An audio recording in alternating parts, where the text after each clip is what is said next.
Okay. Ready?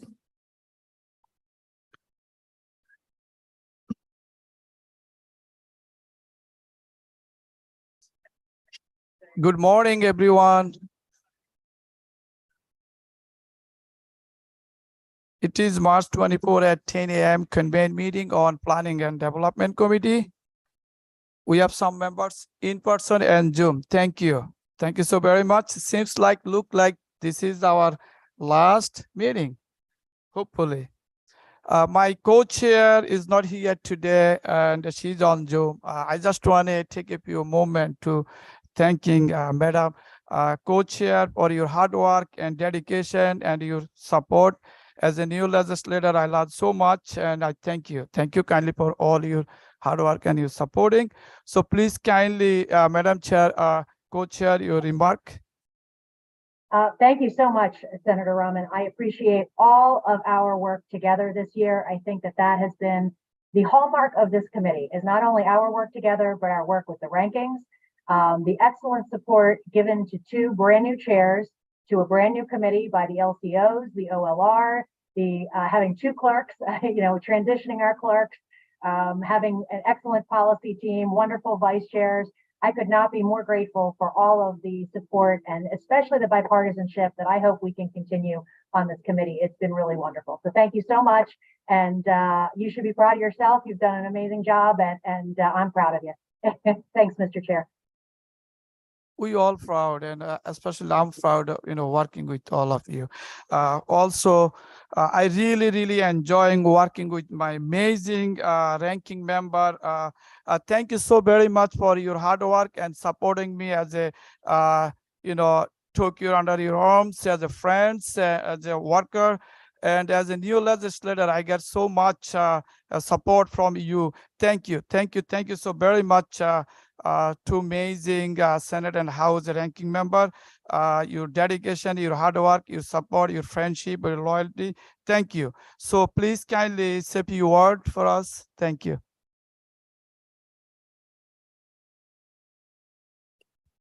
Thank you, Mr. Chairman. It has been a great pleasure to work with both of our fine chairmen of this committee, Representative Kavros-DeGraw and Representative Senator Rahman. It's been a great pleasure to work with my fellow ranking member, Representative Zullo.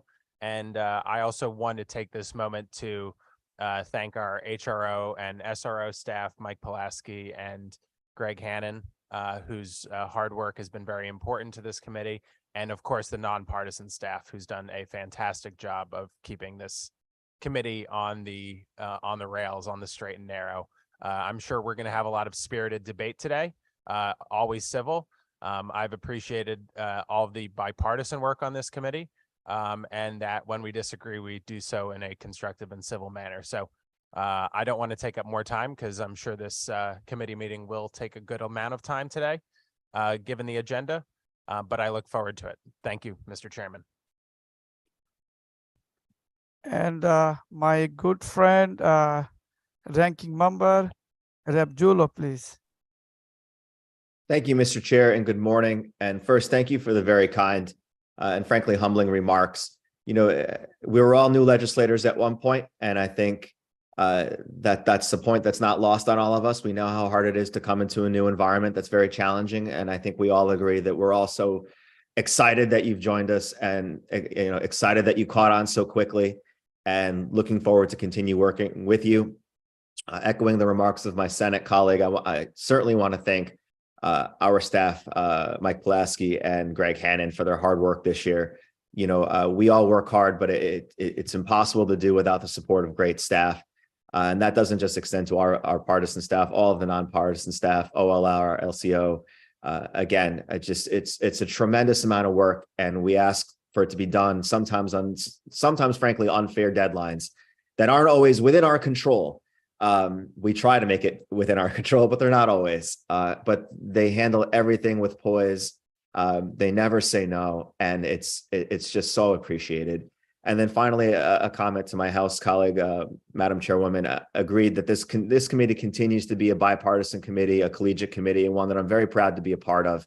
And it's certainly because of your continued commitment to working with all of us And the same to Senator Rahman, that you continue to work with us, make us integral parts of the conversation, and try to get to yes as much as possible. And that's appreciated. We can't always get there. And I think that's going to be evidence today. Again, there are going to be some philosophical disagreements on some of the bills, but I think that continued effort to try to get to yes is something that's appreciated in this committee. So I appreciate the time, and I'm looking forward to getting started. Thank you.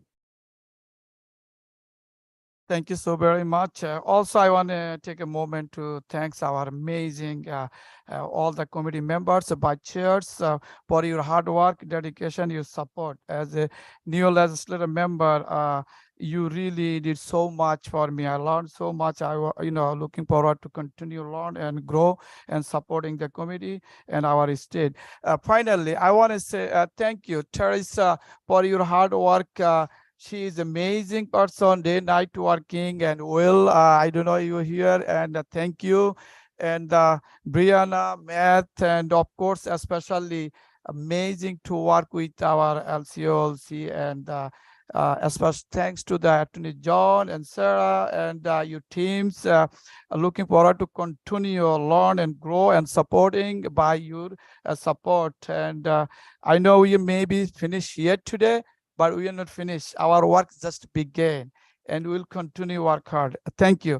So with that, I'd like to move our agenda today. Hopefully, we are not going to keep you. We will try our best to not keep you all long time in here. Thank you. Thank you again, bottom from my heart. This is my first 2 months as a legislator. This 2 months always going to carry with me anywhere I go. Thank you. Senate bill, I'm sorry. So let me creating the consent calendar. May I have a motion to create consent calendar? So moved. May I have a second? Motion and seconded. Any discussion? Seen or hear nods? All in favor, please signify by saying aye. I have it. Motion passed. Consent calendar created. Thank you. Appreciate it. Now, as my first item is Senate Bill 985, an act incentivizing housing production, JFS LCO 6274. May I have a motion to move to floor? May I have a second? May I have a second? Second. Second, motion and seconded. Any discussion? All right, I see my good friend, ranking member, Senator Fazio, please. Thank you, Mr. Chairman. I appreciate the governor's administration bringing forward a proposal on housing production. Obviously, as we're going to discuss a lot today, we all agree that improving the stock of affordable housing in the state is an important goal. I think there is some good in the bill, and I want to start off with that on a bipartisan note. There is some efforts to give towns flexibilities in this proposal and to work with towns and cities as to understanding what fits their local needs and capabilities best in developing a plan for creating more housing and affordable housing in particular. So that at least is appreciated. I also appreciate the tenor with which the governor's administration has brought forth this bill. I am under the understanding that it's a work in progress and that they will continue to work with members on both sides of the aisle in the legislature in order to make this proposal better and hopefully to make it a product that is that has bipartisan support instead of just from one side. I think that's important, an important standard for creating good policy. At the same time, I do have significant concerns about this proposal as well. Making it first as of right, an automatic opt-in to the program requires the adoption of as of right development is probably a step too far. I think that there would be better parameters for an opt-in, like special permits or some other generic policy, form-based codes that we could look into that would be less onerous on towns than as of right development. I also think that making the Zoning Board of Appeals the arbiter on the local level for development decisions under this plan is probably not an appropriate step. I think still employing the zoning boards, the planning and zoning boards to oversee this type of development is still the proper employment of their skill set, and probably not the right place for our ZBAs who might be overburdened if they were to be forced into that role. We also are going to have some questions on the Municipal Redevelopment Authority's role in this program, given their unique place in kind of the government or public-private sphere in Connecticut. So I'm probably going to be a no on this bill today, and there's probably going to be a good amount of no's on this bill today, but I do hope that whether it makes it out of committee or not, that we can continue to work together to craft this proposal into the best policy possible. And I do think there's going to be questions and comments from some of my colleagues as well on this bill. So thank you for the time, Mr. Chairman. Thank you, Senator Pazio. We really do appreciate your concern about this bill. Thank you. And I see my good friend, Julo, please. Thank you, Mr. Chairman. And I certainly echo the sentiment of my Senate colleague, Senator Fazio, and a number of the points he made. And I also certainly want to start out by commending the governor and his administration for looking to leverage the Municipal Redevelopment agency, the authority to try to address what we all know is a growing housing problem, a problem that we need to address. MRDA was created in 2019 for a little bit of context, from what I understand. And unfortunately, I think because of COVID, I don't know that it's necessarily been leveraged the way it was intended. I actually think that it was, I don't even know that the MRDA board has been established as we sit here right now, which is one of just an initial issue, thinking about, we're looking to add more to the plate when we actually haven't even, constituted the board necessarily. I also don't know necessarily if the funding that was created to be administered by MRDA was actually fully authorized and obtained. I think it was somewhere around 45 million in bond authorization, somewhere around 2020, and I don't know that they were actually fully acted upon. So, with the understanding that MRDA was created to focus on downtowns, I think that's a good starting point, right? I think that's a good way to start as far as particularly when we're looking at distressed downtowns. We want to be looking at high opportunity areas, places where we can create the most housing or the best housing, frankly, and make it accessible. So I think that's a good start. And I do also agree that creating an approach like this that doesn't act so much as a stick, but acts more as an opt-in is certainly preferable to a number of the proposals that we've seen to date. And using MRDA as that initial threshold, as that opt-in mechanism is a great start. I echo the sentiments of Senator Fazio, particularly with respect to the Zoning Board of Appeals.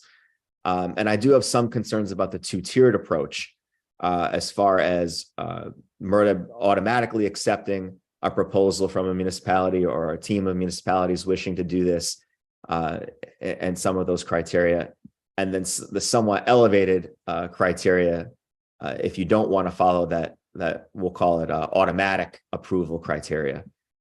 I also know that the bill creates some reporting requirements that in theory I think are very good data points to be collecting, because it will certainly help us understand a little bit more about the housing needs within our state.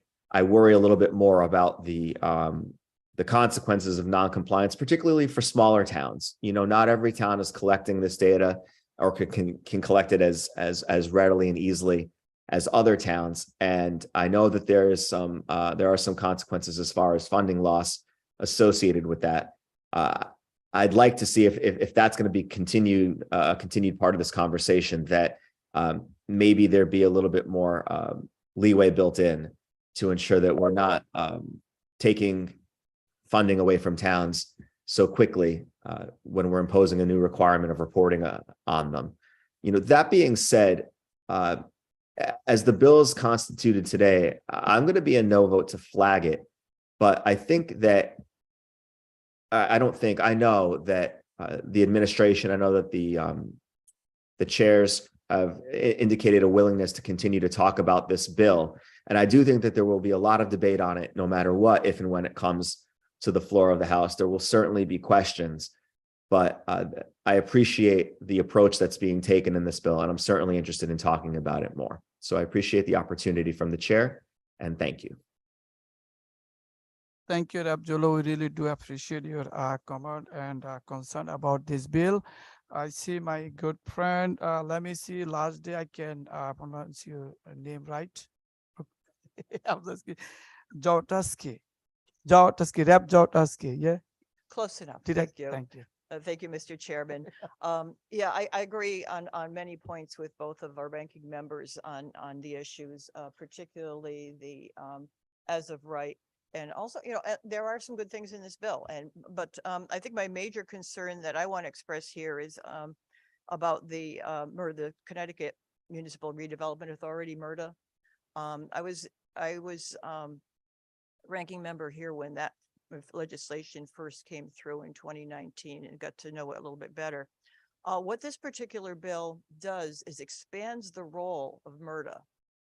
The way that it was written originally was that it would cover town, it's voluntary, and it covered towns of 70,000 persons or more, or 2 or more municipalities of 70,000 or more as a group. This MRDA has kind of a rough history of getting appointees. It really hasn't, as Representative Zullo had mentioned, hasn't had the opportunity to get off the ground, possibly because of the pandemic. And this actually expands the role. It opens it up to any municipality that would like to join it.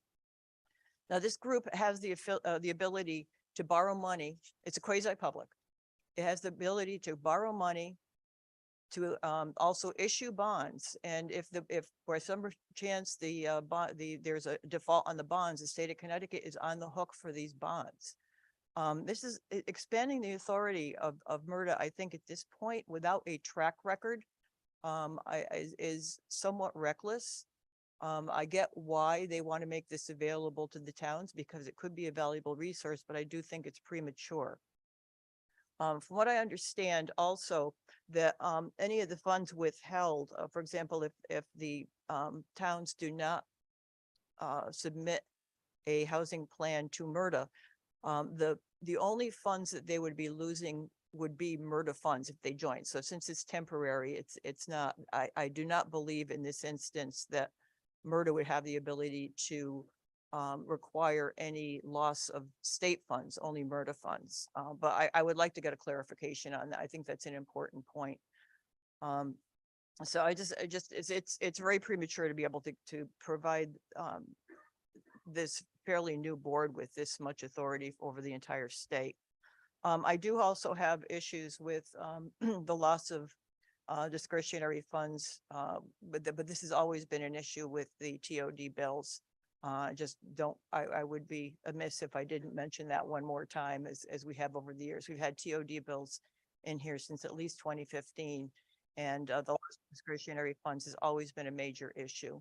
Not every town is suited to the type of development that is suggested in here. So, I mean, for example, some of these adjacent towns, maybe on well and septic, can't make the density requirements. So there's a lot of things, a lot of moving parts to this. And, you know, I will be voting no on this today. I hope that you might consider reversing the expansion of MRDA for some time in the future until they get a real track record. But as I will be voting no, and I encourage my colleagues to do the same. Thank you very much, Mr. Chairman. Thank you so very much for your, we really do appreciate your concern. I saw Senator Ong hand was up. I think I was too late to handshake. You still want to speak? I would. Thank you, Mr. I Chair. can go ahead, but you can say a few words. Thank you. Thank you. Thank you. I wanted to begin by echoing and reiterating the words offered by both the House and Senate ranking, and also Representative Tawazowski in the thoughts. I mean, first, I want to begin by saying this is the governor's bill, and I applaud the governor's engagement and thoughts in regards to housing, accessibility, and growth in the state of Connecticut. I think both Republicans and Democrats share the governor's prioritization in that and understanding there's a critical need. But I do have concerns with this bill. First and foremost, the MRDA was established not too long ago by statute in 2019, and it has had trouble filling the respective board members, and it has not truly demonstrated any initiative. I wish it had.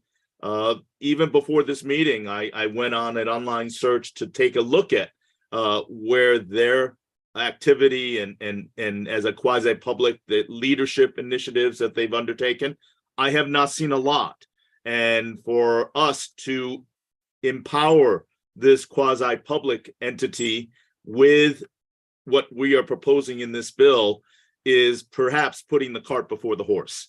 I would prefer to have the MRDA demonstrate more of the initiative and the expertise in redevelopment initiatives throughout our various states without the legislative mandate that's cited in the statute, and perhaps a year or two later to review what their leadership initiatives have done. In this bill, we don't have that. And in the track record for the past 3 or 4 years, I have not seen the MRDA demonstrate that kind of initiative. Perhaps it is COVID that has slowed things down, but perhaps we should then wait for them to get going before they're entrusted with such powers.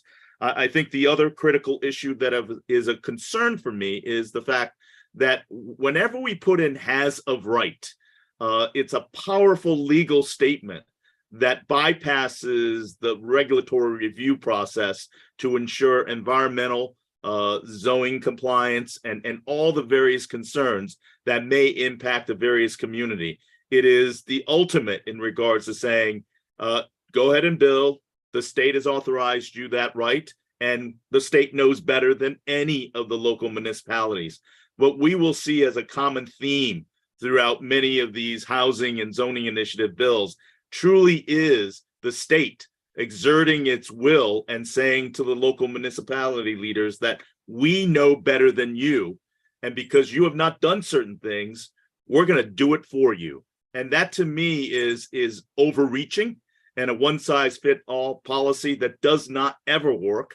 And I think, as you will hear in many of our public hearings, the advocates for many of these overreaching policies literally say publicly that they don't trust our municipal leaders in regards to enacting these kind of policies. I'm going to repeat again. I think in order for us to have successful, sustainable, and implementable programs that'll benefit all parties involved, it needs to be collaborative. It needs to be built on trust in which local, state, and federal officials all work together. And in this bill, the has of right and diverting power and empowering in our agency that has not demonstrated they have the expertise nor the capacity to do such a work right now is something that I'm not willing to put a risk on. So I'll be voting no on this, but I want to thank the governor for wading into this important policy discussion. And I am very much looking forward to working with the leadership of this committee and also the House and the Senate leadership to facilitate a program that is applicable and practical for all. Thank you, Mr. Chair. Thank you, Mr. Senator, for your concern. I just want to share a little bit, if I could. So this is one of many bills that we have in the legislature to address our housing issue, and that all of them are work in progress. And we are committed to work with anyone, everyone to solve this issue. Yes, this is the governor bill and created 2019, I seen, but did not, receive the funding, which is the governor budget included $600,000 each year to provide staff and funds to coordinate the effort. This asking you simple change to giving not OPM to the DAS to conduct the study to look at if unused state property can use for developing the housing. So this is like simple change. I just want to share this. Thank you. I really appreciate it. I see my co-chair hand is up. Madam Co-chair, please kindly. Thank you so much. And I echo the sentiments that we are all happy to see the governor putting in a bill to try to move us along, to try to get us to a situation where we do have more housing, more affordable housing. We are hearing over and over again from our businesses the fact that we need this housing, that it's critical to our workforce, but it's not just critical to our workforce. It's literally critical to everyone. So when we're thinking about these bills, I hope that we're keeping in mind our seniors, our people with disabilities, our young getting out of college folks, people like me who came here 25 years ago to start a family. I hope we're thinking about everyone because that's really what we need to be doing. In terms of as of right, because I know we're probably going to hear that throughout the day today, that's a town decision. That is a town decision. We know it's a town decision. And that's part of a hearing process. That is part of a process that the public is involved in. And that's probably what I think that some of my colleagues are getting to. We need to have more input, right? And that's really critical. So I am glad to hear that people are trying to get to yes, that people are interested in this process, because as my good co-chair just said, every bill that we're passing out of committee, and we all know that, we do our best to get to the best possible outcome before we pass it out. But they are all works in progress, and that there is a commitment on the part of all of our leadership to get together, to get around the table, and to hammer out the very best that we can for the people of Connecticut. So I am a yes today. I'm encouraging everyone else to be a yes, and I hope that we are going to have good, robust, and wonderful discussions as the day moves on. Thank you so much, Mr. Chair. Thank you, Madam Co-chair. Any other discussion? Okay. I see my good friend, Dilneki, please. Thank you, Mr. Chair.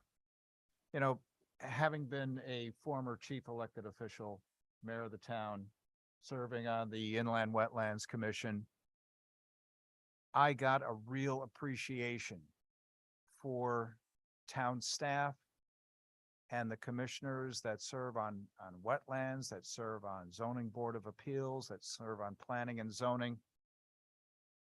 And I always looked at governmental mandates and I would always have a balance scale and think about the good and the bad.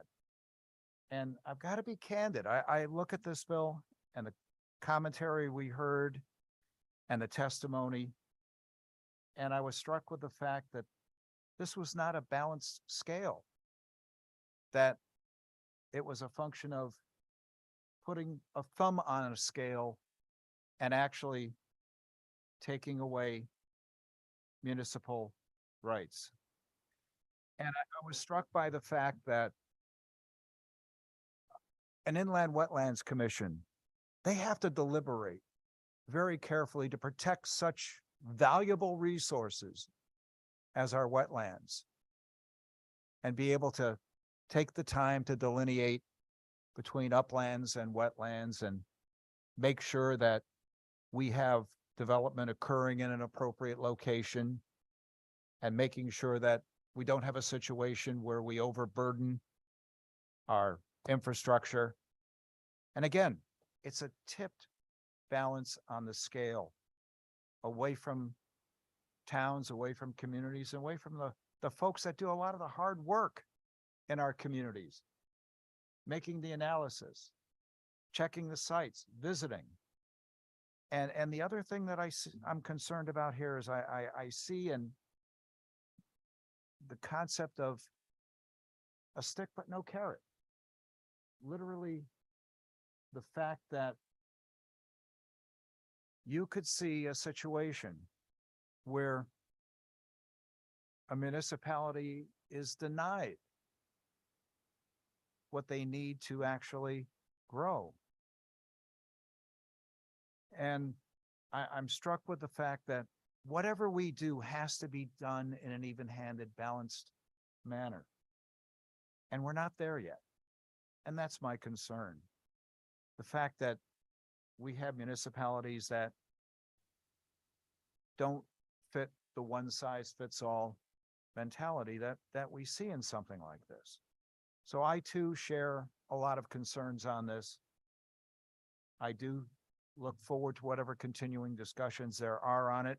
But today, I have to say no out of a sense of concern and to express that concern pertaining to what's going on. And perhaps we will get to a point where there is a balance and there is an ability to go forward. But at this point, I don't see it. Mr. Chair, thank you for the opportunity for a couple of comments here. And I will continue to listen to the discussion. Thank you so very much. We do appreciate your concern. Like I said earlier, it's a simple change. Governor budget $600,000 just for a study. The DA has to see, can we use state unused, property for developing for housing. That's the only small change. So is any other discussion? Any other discussion? See or hear none at this time. I would like to kindly ask Madam Clerk to call the roll call, please. A motion has been made and seconded to vote on Bill SB 985, JFS LCO 6274. Kavros DeGraw, Davros DeGraw votes yes. Rahman, Senator Roman vote yes. Zullo, Rep. Zullo votes no. Fazio, Fazio votes no. Chafee, Needleman, Hockedal, Lopes, Juan, Senator Huang votes nay. Baker, Representative Baker votes yes. Baumgardner, Conley, DiAugustino, Lamar, Representative Lamar votes yes. McCarthy Vehy, McCarthy Vehy votes yes. Michelle, Delnicki, Dubitsky, Spitzky votes no. Haynes, Hall, Rep. Hall votes no. Zawitowski, Zawistowski votes no. Thank you, Madam Clerk. We're moving the item 2 now. Senate Bill 1208 raise and act concerning the assessment of motor vehicles for property tax nation. JFS LCO 6337. Move to floor. May I have a motion? Second, May I have a second? second, Motion and seconded. Any discussion? Any discussion? Yes, I see my good friend, Jeff. Oh, I see that my co-chair also a hand up. Thank you. Thank you so much, Mr. Co-Chair. I just want to speak to this bill for just a moment. You know, this bill really represents good bipartisan work. I could not be more proud to serve with Representative Zawistowski. And because we have not overlapping towns, but we are from overlapping areas, we have been at some meetings together where we have heard real concerns about this bill from a number of towns. In addition to that, we received even more concerns at the public hearing and in our email. And so we are at a point where we need to make sure that we are doing right by these towns. And so I'm so happy for her leadership on this. And I appreciate, committee members that I've spoken with, assessors that we've spoken with.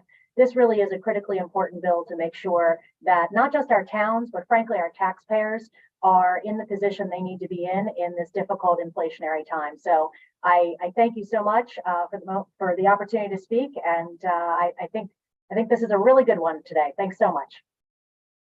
Thank you, Madam Co-Chair. Thank you. We do appreciate your concern. And I see also, sorry, Joe, my ranking member, Joe, please. Thank you, Mr. Chair. And I'm glad that the good chairwoman took a moment to recognize Rep. Zawistowski. I was just speaking earlier in caucus about the fact that it's just so pleasant and so helpful to have, past leadership still sitting on the committee, because it brings an important perspective and, a certain depth and breadth of institutional knowledge.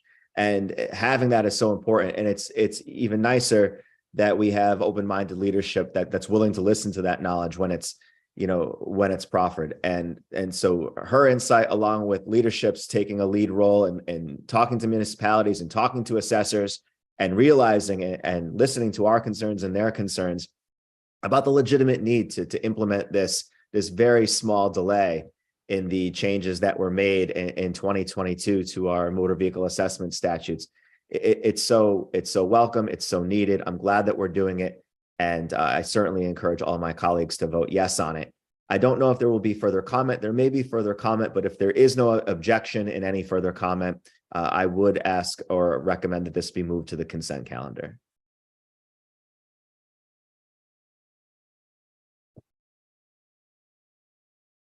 Thank you, Rep. Jolo. I really appreciate it. And I see that again, I can say right away. Rep. Zawistowski. Thank you. Yeah. I'm going to make you say that so many times before the end of the meeting. It's our last meeting, Anyway, Listen, sometimes I joke with my wife. She's not Indian. There's a lot of Indian name in here. It's hard to pronounce their name, So I get it. Thank you. Thank you, Mr. Appreciate it. Chairman. I want to thank the good House Chair and also Ranking Member for their kind words on this. This has been a little bit of a slog to try to get attention on this bill. It was on not this bill, but the initial proposal to delay by a year. The proposal was meant to not disrupt the program as much as make sure it was done right to begin with. This buys additional time for us to be able to get everybody who's involved on board, because I think there are a lot of concerns from municipalities, some possible revenue loss. I mean, there are a lot of things that just too many questions for us to push ahead, but to have this actually effective in October. And this 1 year delay is very, very much needed. And as I said, thank you very much also to our House Chair for the willingness to work. I have been a real pest on this. I really appreciate the work that she has done with the different groups involved, and this is good legislation. So thank you very much. Thank you, Mr. Chair. Thank you so very much. We do care about your concern. Madam Clerk, can you item 2 move to the consent calendar? Thank you. Appreciate it. Now, item 3, House Bill 6890, raise and act concerning qualifying transit-oriented communities. JFS LCO 6340, move to floor. May I have a motion? So moved. May I have a second? Seconded. Motion and seconded. Any discussion? I see my good friend, ranking member, Senator Pazio. Thank you, Mr. Chairman. Let's start with maybe 2 things that we all agree on. This state is too expensive, and also that government which governs closest to the people is that which governs best. Now, when you consider those 2 factors in this state, it's easier to understand why the state is too expensive in the first place.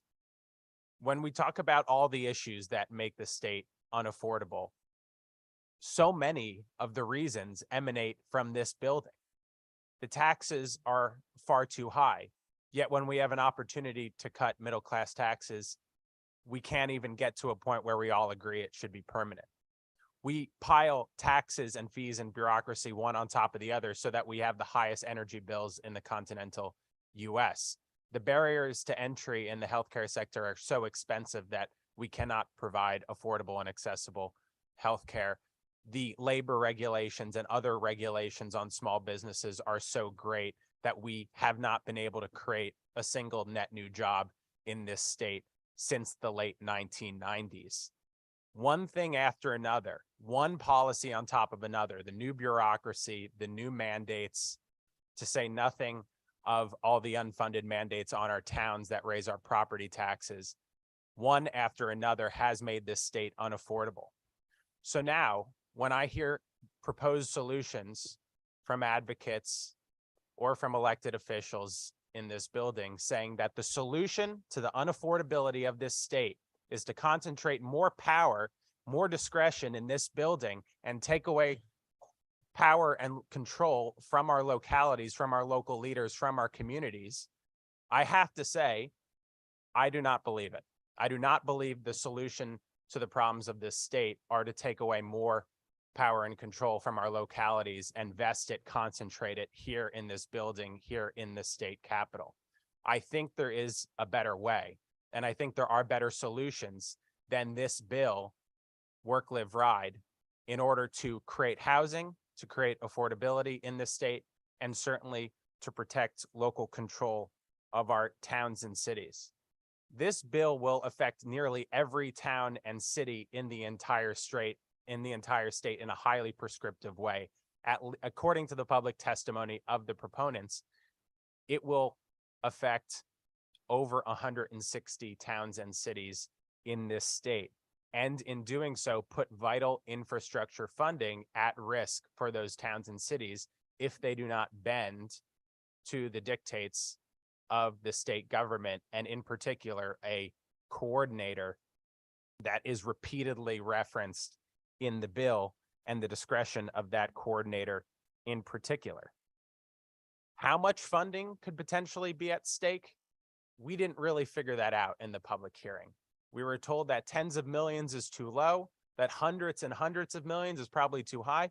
Maybe it's around $100 million of funding per year, but we don't even know how much funding is at risk that if we pass this bill through committee, if we pass it into law, that towns and cities will potentially run the risk of having taken away from them. We know that a lot of the funding is very important to so many different interests of towns and cities.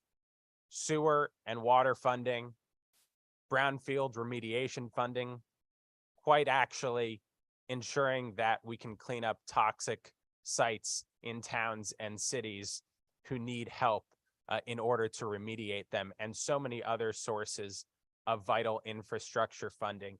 Even if those towns are making positive strides to construct housing, if they do not either adhere to the density requirements, the as of right requirements of this bill, or meet the exact tastes of the coordinator who's given so much power in this bill, those funds will be put at risk. I think one of the great unique aspects of this state is that there's so much diversity in these towns and cities, the 169 towns and cities all across this state. None is exactly the same, and we wouldn't want to make any of them exactly the same. But there is very little flexibility in the requirements of this bill that that has a mandate against 169 different towns and cities. Yes, some of them are only going to be required to do 15 units an acre or 20 units an acre. Yes, the coordinator has some discretion, but we are imposing these prescriptive solutions and development quotas on 160 different towns and cities, which have different needs and should be given more discretion than this type of proposal recognizes. Again, I think we agree that local discretion, local democracy is a positive in our state. And even if we do have to determine things at the state level, it should be done in a democratic fashion. Yet we have hundreds of millions of dollars of funding potentially being withheld from towns and cities determined by a coordinator set out in this bill.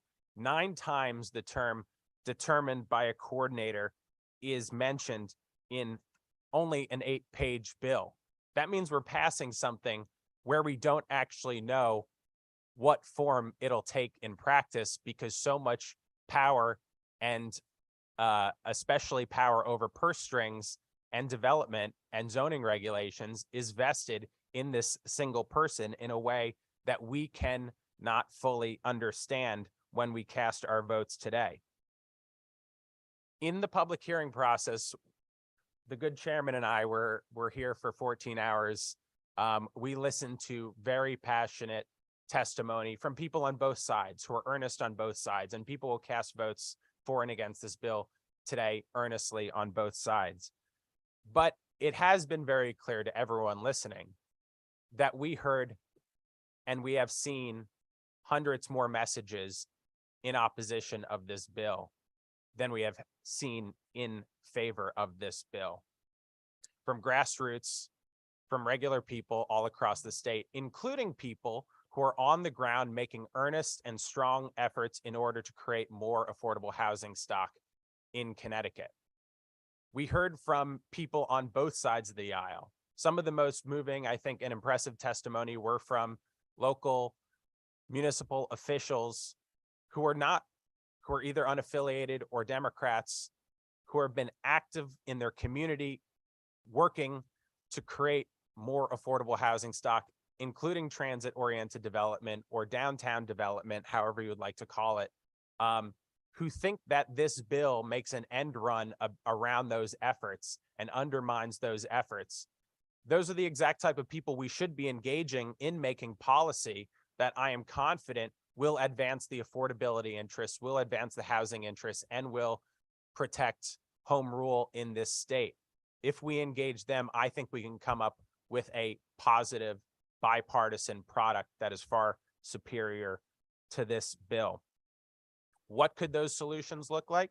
I think it looks like a clear funding stream that would subsidize the creation of municipally supported affordable public housing.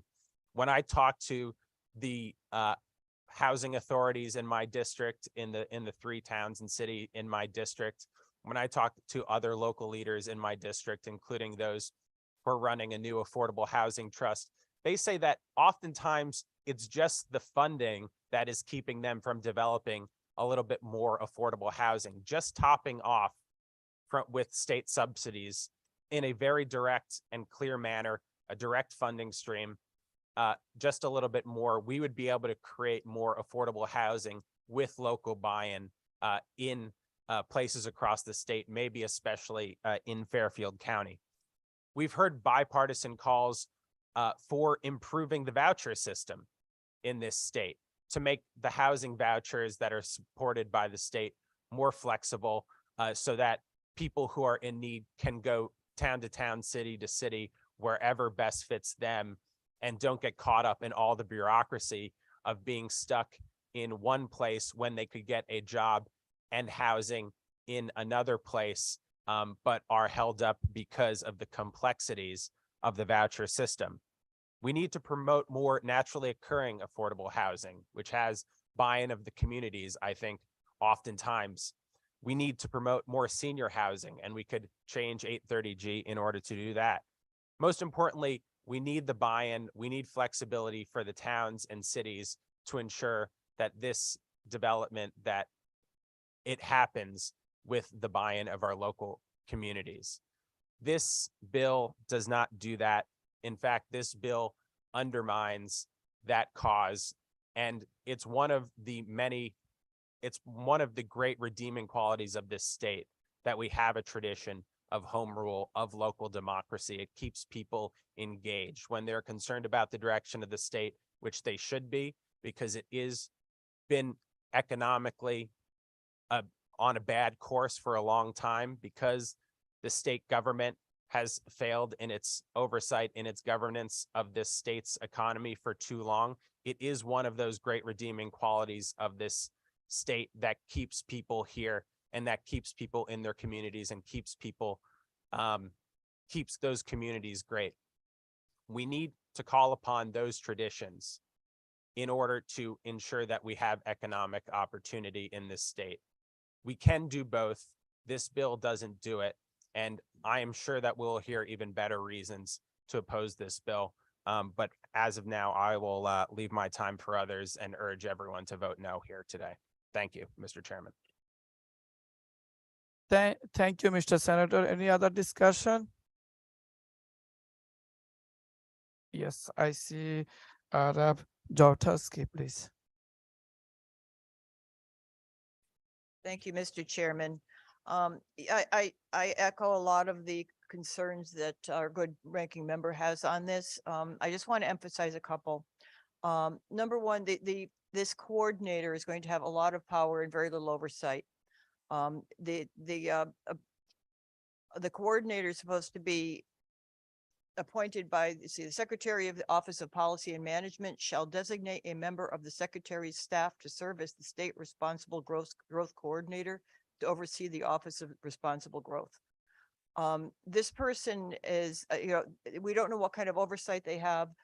There's no appointment process. There is no approval by the legislature of this position. I'm just very concerned about that. If this bill does go forward, I would hope that would be addressed. The other concern I have is also we need to get a better definition of the discretionary funding that towns may lose. I've seen several definitions. I have gone into the statutes. I know that it includes brownfield funding and also steep grants, but does it also include clean water funding, which is technically infrastructure. So I mean, we just need a little bit more information about that as well. But I think that needs to be clearly set out if this bill does move forward, because I think towns need to be aware of the risks fully. As I said, I think, we do need the housing. I just don't think this is the way to go about this. The top-down approach just on something like this simply just makes people push back. I think we need, as I said, to use the overused phrase carrots instead of sticks is appropriate. I just can't support this bill. There's just too much that's at issue with it. So thank you, Mr. Chairman. Thank you so very much. We do appreciate your concern. Rep. Jullo, please. Thank you, Mr. Chair. I want to first start out by discussing a few broad concepts, some broad feelings about the discussion we're having and, the bill that we're talking about today. As with so many bills, I recognize that this comes from a good place. It comes from a group of people, from an organization, and from not necessarily just that organization, but a host of people who support the concept of creating housing affordability, making housing more affordable, creating new housing. Because we all know that to have a vibrant workforce, to attract business to Connecticut, we need stable housing, we need affordable housing, and we need plentiful housing. It's unfortunate that there are instances, I think, where we are losing competitively in terms of attracting businesses to Connecticut because we do not have the housing to support the workforces that businesses want to bring to Connecticut. And so I know that this bill emanates from a purpose of addressing that issue. It emanates from a purpose of making us more competitive nationwide and in the region as far as attracting businesses. It emanates from a desire to address a growing housing problem in the state. It emanates from a place of trying to make housing more affordable. And I commend that because we all are trying to do that. I think what you heard and what I certainly echo as far as my Senate colleagues' comments is that a lot of us come from a position of a preference for local control, because philosophically, we believe that while zoning is certainly enabled in our state, and there's no debating that we have a zoning enabling framework, okay, we believe philosophically that decisions are best made by local stakeholders, by people who know their communities, who live in their communities, who are prepared to regulate and make decisions right down to a hyper local, even street basis level decisions that affect their communities. And when you have a framework that threatens to take that local control and move it somewhere else, it's problematic philosophically for so many of us, and certainly for myself. Because again, you know, I go to my local meetings, I see the passion, I see the knowledge that so many people have, and I would hate for that to be replaced in any context, frankly. I don't care whether it's zoning, I don't care whether it's housing. I would hate to see that replaced with, you know, the whims or the general dictates of bureaucrats in Hartford who don't necessarily know my community or every community that they're going to be dealing with. Broadly speaking, I want to add that I think we need to stop looking into housing creation, TOD, without incorporating a full discussion about 8-30G. And I will say, to their credit, the advocates of this bill have not expressed a complete unwillingness to for 8-30G to be a part of this conversation. And I don't want to put words in their mouths, but on the same token, I appreciate that that at least as it's been expressed to me, is that it's not an unwillingness to do so. But you know, their organizations, what they're working towards doesn't necessarily encompass 8-30G. But I think if we're going to address housing, right, that 8-30G needs to be a part of the conversation, because let's face it, it is.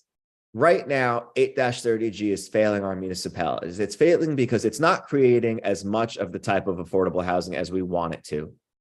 And frankly, it's being used as a tool to leverage our municipalities, right? And it's not allowing them to create the type of housing that they need and want to create.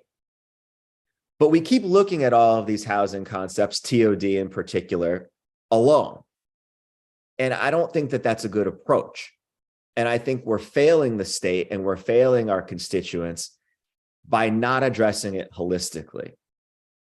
And I want to commend, you know, the CCDF, the commission that continues to meet to craft solutions, because that at least is what I consider to be a more holistic approach, looking at form-based codes, looking at sewerage, looking at affordable housing, right?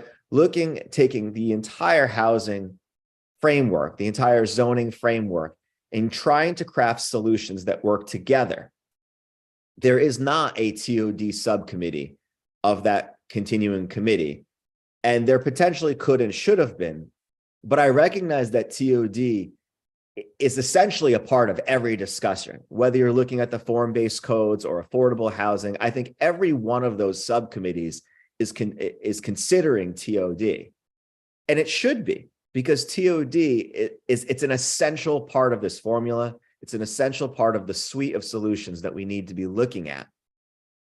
But I think what this, and frankly, a lot of other bills are doing, and I have expressed this, is that it's putting the cart before the horse. We have this great commission with experts and volunteers spending hundreds of hours, maybe even thousands of hours when you add them all up across all the subcommittees, to try to craft a roadmap for Connecticut as far as what our housing and zoning solutions and plans should be.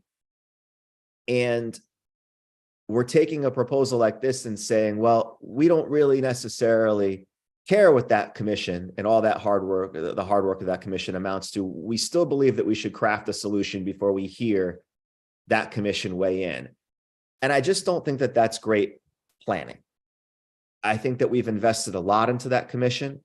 We've asked a lot of the people who are working so hard to develop plans for that commission, in particular, the affordable housing subcommittee on that commission.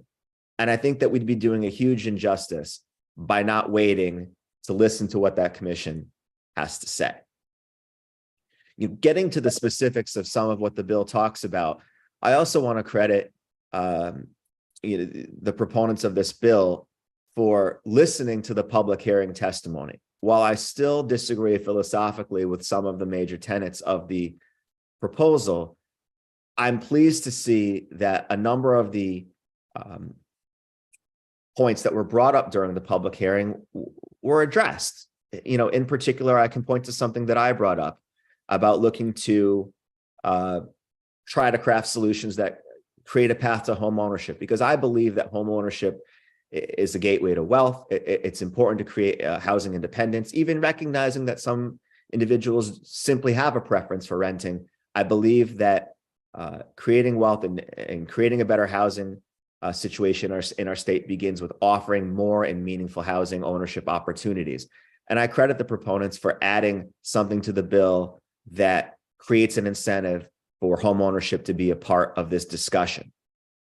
On the same token, I share my colleagues' concerns about the broad discretion granted to the coordinator under this proposal and the effect that that could have on local control. I continue to have concerns about some of the soft definitions, particularly with respect to the reasonableness standards under the proposal. Reasonableness, I was just literally lecturing my students this morning in a class that I teach about the reasonable person standard and negligence and torts and how I've seen it twisted and interpreted in so many different ways in court cases. And when you start to talk about reasonableness, you just inject so much discretion and so much subjectivity. And without, I was just about to say reasonable safeguards, without safeguards, that subjectivity could cause a number of unintended and unsavory consequences. Moving on to the issue of whether or not this acts as a penalty, whether there are enough carrots and the stick, we'll call it, component as well. We heard during public testimony during the public hearing, and there were certainly comments by legislators that people feel as if this bill acts as a mandate. And while I recognize that it may not be a de facto, or it may not be a mandate in the way it's written, it is a de facto mandate. It creates obligations by conditioning the receipt or the being qualified for certain funding to compliance. And anytime there are consequences, something essentially acts as a mandate.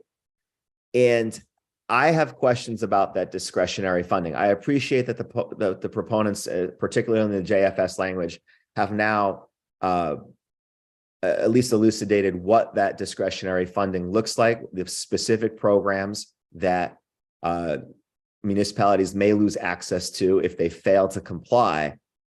I'd like to know how much of this funding, what exactly this funding totals, and which towns have received it, so that I can look at which towns may be at risk of losing it, and I could potentially talk to the CEOs of those towns or interested stakeholders in those towns to find out what impact losing that funding could have.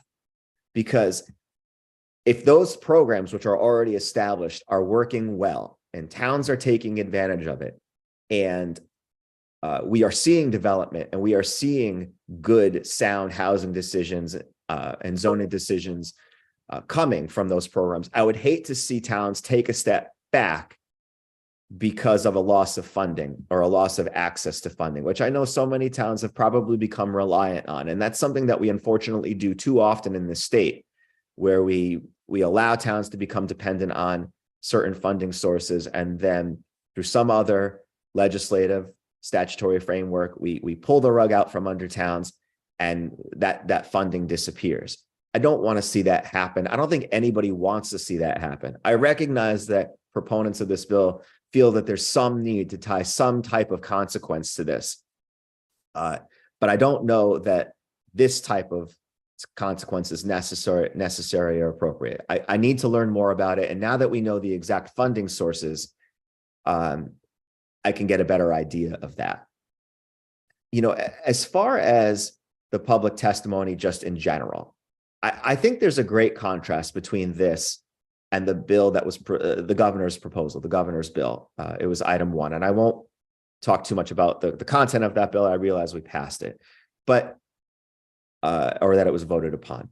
But I think if you look at the public hearing testimony, there was quite limited testimony on the governor's bill, whereas the testimony on this bill, there was a lot. And I believe that my Senate colleague, Senator Fazio, did a good job of characterizing that testimony.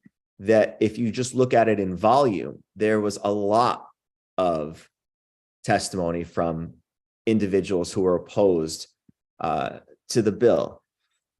And not only the volume of it, but the quality of it, the diversity of the opinions and where they were coming from, whether it was other organizations, grassroots organizations, realtors, individuals, CEOs, people involved in the zoning decisions in their towns, stakeholders across the landscape who expressed concerns about all of the various technical aspects of the bill, whether it's the density, whether it was the funding withholding, whether it was local control, whether it was the affordable housing aspect, the subjective or undefined terms, whether they pertain to equity or reasonableness, et cetera, et cetera. All of those people elucidated valid and certainly quality concerns. We also heard from people who supported the bill. No doubt about it. We heard from individuals who supported the bill. A lot of those individuals, though, were associated with the organization who is the proponent of the bill. And that's normal. I would expect that individuals associated with that organization will come out to support the bill and extol its various virtues. Otherwise, why would they be a part of the organization? But I think you need to look at the broad coalition that came out to oppose the bill and who they represent, and the coalition that came out to support the bill, because that broad coalition that voiced its concerns about that bill is a reflection of the tens and hundreds of thousands of people across the state who they represent. Those people who rely on their elected and appointed officials to make decisions that best protect them. And these are the people that we all answer to. And I don't just mean at the polls. I mean that we answer to, that we have a duty to answer to and represent here, because that's who we should be listening to, right? They're the people who will be affected most by these decisions. And it's always been my belief that whenever possible, we should be listening to the will of the people and being stewards of that will. And we should only be inserting our own views when it's necessary, right? Because if we're not here to do the will of the people, frankly, it could be problematic. We're here to represent them. So with that in mind, that broad coalition represents that group, those tens and hundreds of thousands, particularly down in Fairfield County, where we heard from large amounts of people, because frankly, that's an area that's going to be significantly affected by this. And what I think just going forward is that broad coalition, those tens and hundreds of thousands of people, their voices are going to be heard if and when this proposal moves forward. This is a House bill, and so it certainly, if it moves forward, will be heard in the House first. And I anticipate that legislators on both sides of the aisle will have a lot to say about this bill. Because again, they're going to be charged with parsing through it and making sure that it best protects and best addresses the concerns of the people they represent. And so I anticipate that a lot of people will have a lot to say about the bill. You know, I think I could go on. I think we could all go on for a long time about the bill. And I think that would be an injustice because we're not here today as obstructionists. We're here today to try to eventually get to a product, whether it's this bill or some other solution that addresses the housing concerns in our state. But I'm not going to do that. It's not a judicious or efficient use of our time. But what I do again want to impress is that I believe that the appropriate solution to our housing issues in Connecticut is a holistic solution. It is one that encompasses all of the different factors when it comes to housing and zoning, TOD, affordable, form-based codes. I think that we have a great commission that is currently doing great work to address these very important issues. I believe that we should be waiting for that commission to release all of its recommendations and proposals. I think that we should be reflecting on those recommendations and proposals afterwards, not necessarily even hastily reacting to them, but processing them, really going through them so that we can make a decision that best suits our state and that makes us, that positions us to be competitive with other states and across our country, and that will address the housing shortage that we have.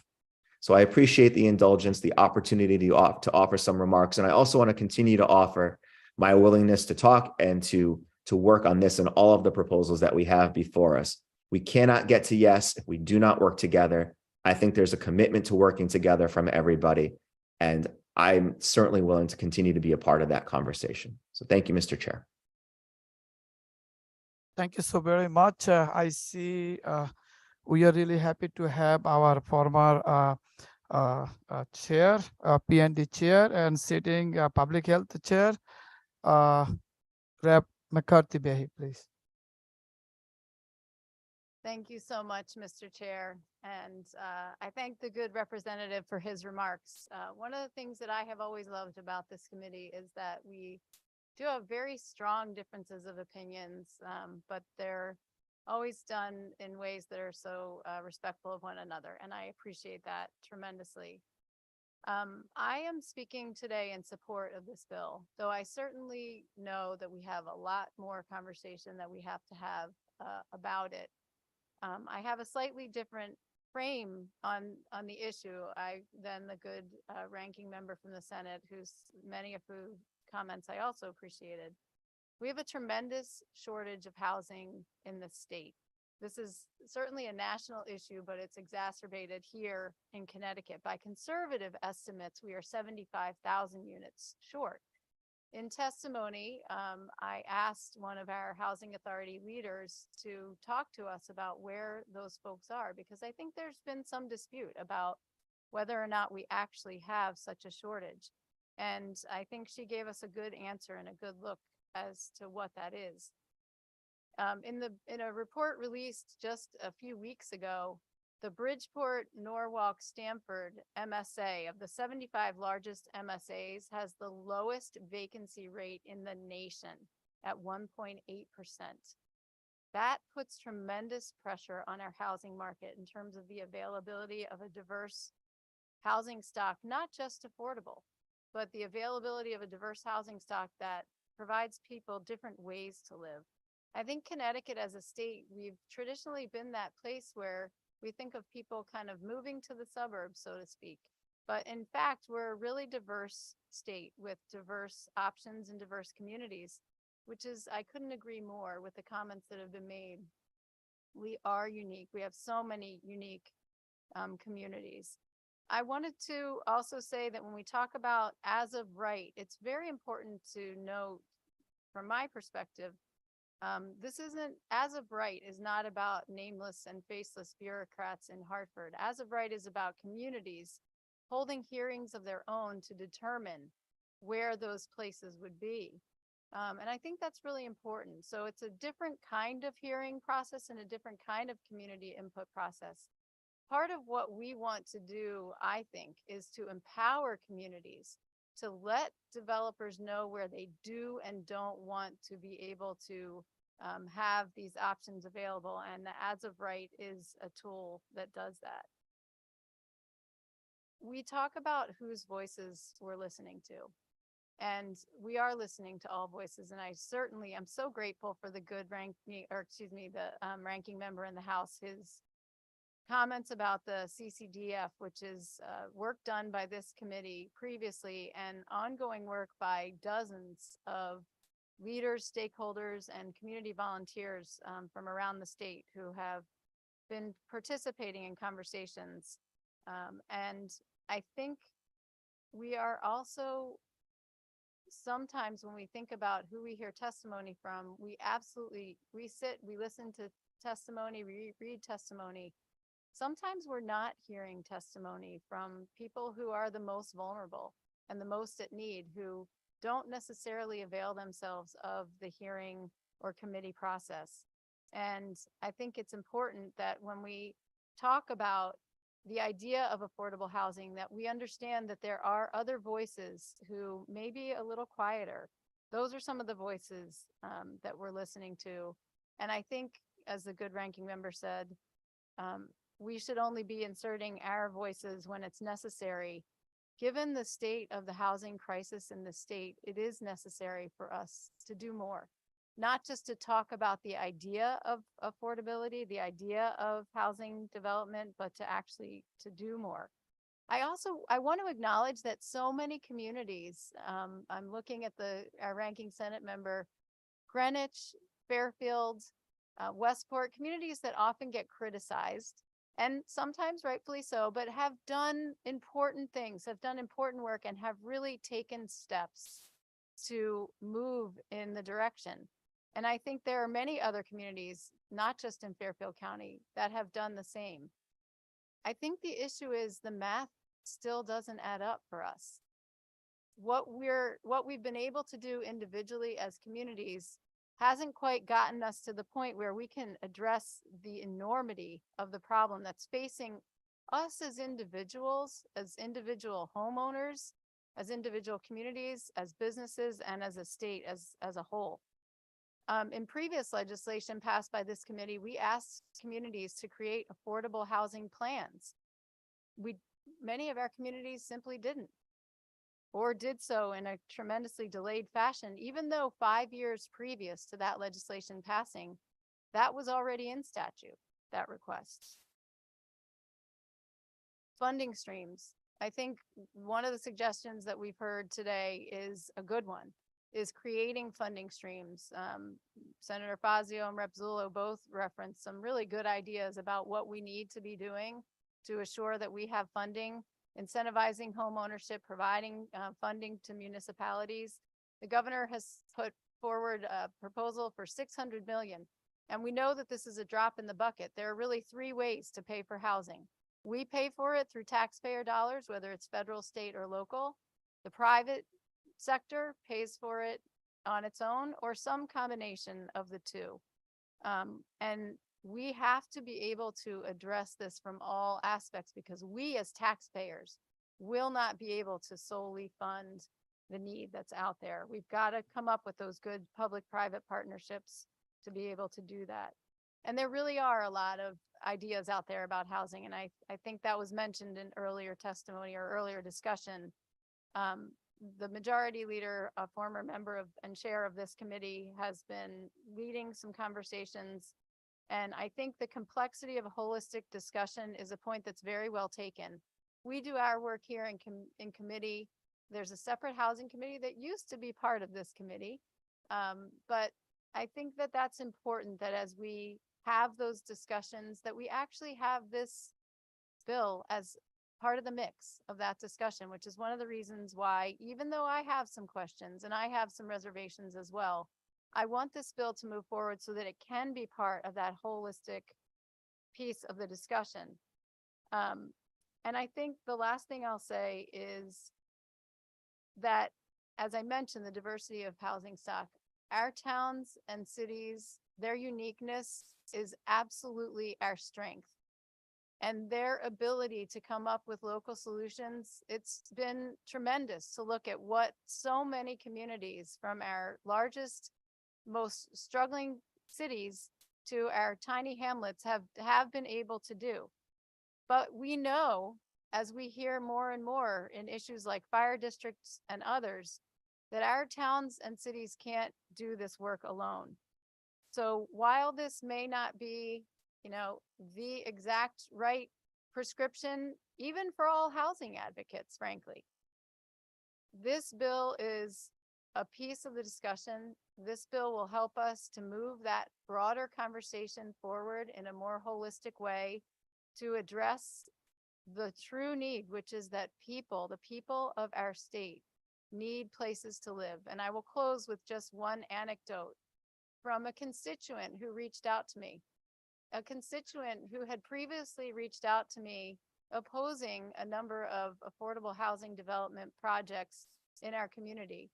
And in recent weeks has reached out asking me how to get on the list for one of the affordable housing development projects, because people in our communities are struggling and they do need options, and we need to do what we can to help create those options. I'll close finally by saying again, thank you for the tenor and tone of this conversation. I pointed out to my good public health co-chair that the 24-hour hearing that was held in public health related to vaccines was not the only 24-hour hearing that's been held in this building in recent years. We had a hearing here that was on zoning. I'm smiling at the good House ranking member. It's a passionate issue. It's an issue that people care deeply about because it's where we live and how we live. And it's so important and so central. So I thank you for the opportunity, Mr. Chair, and I do support us moving this bill forward so that we can continue the conversation. Thank you, Madam Chair. It's a good stuff. I see Rep. Lamar. Good morning, Senator. I appreciate the time today. I appreciate the conversation as well that we've heard. And at risk of violating the idea of this being a dispassionate and reasonable conversation, I want to say a few things that I think are important to say in this conversation. And I say this as former chair of the Planning and Development Committee. I chaired the Fair Housing Task Force for 4 years in the General Assembly. I currently co-chair of the Affordable Housing Municipal Affordable Housing Plans of the committee that Representative Zullo mentioned just a few minutes ago. And I will highlight a few factors that I think are important to understand when we think about the context in which this bill originates. We didn't accidentally end up one of the most segregated economically and racially states in the country. That didn't happen by accident. But we want to celebrate the use of local control in our communities in the state, which I agree. Oftentimes the best decision-making happens at a local level. But the reason we didn't accidentally end up one of the most segregated states in the country is those same local actions. Racially restricted land covenants weren't developed at the state level. Overly restrictive land use and zoning controls, largely enacted after the passage of the Federal Fair Housing Act, weren't done at the state level. They were done locally. They were done locally, specifically, and on purpose for the reasons that we've gotten, which is Connecticut remains today one of the most racially and economically segregated places in the country. Now, my frustration with the bill before us is that I think it's too painfully incremental. I'm watching state after state around us, Massachusetts, New York, states across the country, consider issues much more broadly, much more thoughtfully than I think this bill pretends to. And I'm frustrated because it comes under the title of Desegregate Connecticut. I don't think we get there quite fast enough with this bill. But I know how we operate, I know how we work, and sometimes painfully incremental is the only steps that we can take. So I'm supporting this today. But I do want to highlight a few concerns that I have moving forward. I pointed to the history of how Connecticut ended up where we are today, but I want to talk about this not just as a historical lesson, but as an ongoing and current lesson. 830G wasn't developed as a primary tool intended to develop affordable housing. 830G historically was developed as a way for communities to prove that they were taking this issue seriously. And if they weren't coming up with their own plans, if they weren't developing their own housing, if they weren't supporting new options locally, then 830G was the approach that a private developer could evidence there is demand in that community. There is a market need in that community. If the local community is standing in the way. And so it puts the burden on the local community to say, no, we didn't deny that for all those nefarious historical reasons Representative Lamar highlights. We denied them for health and safety reasons.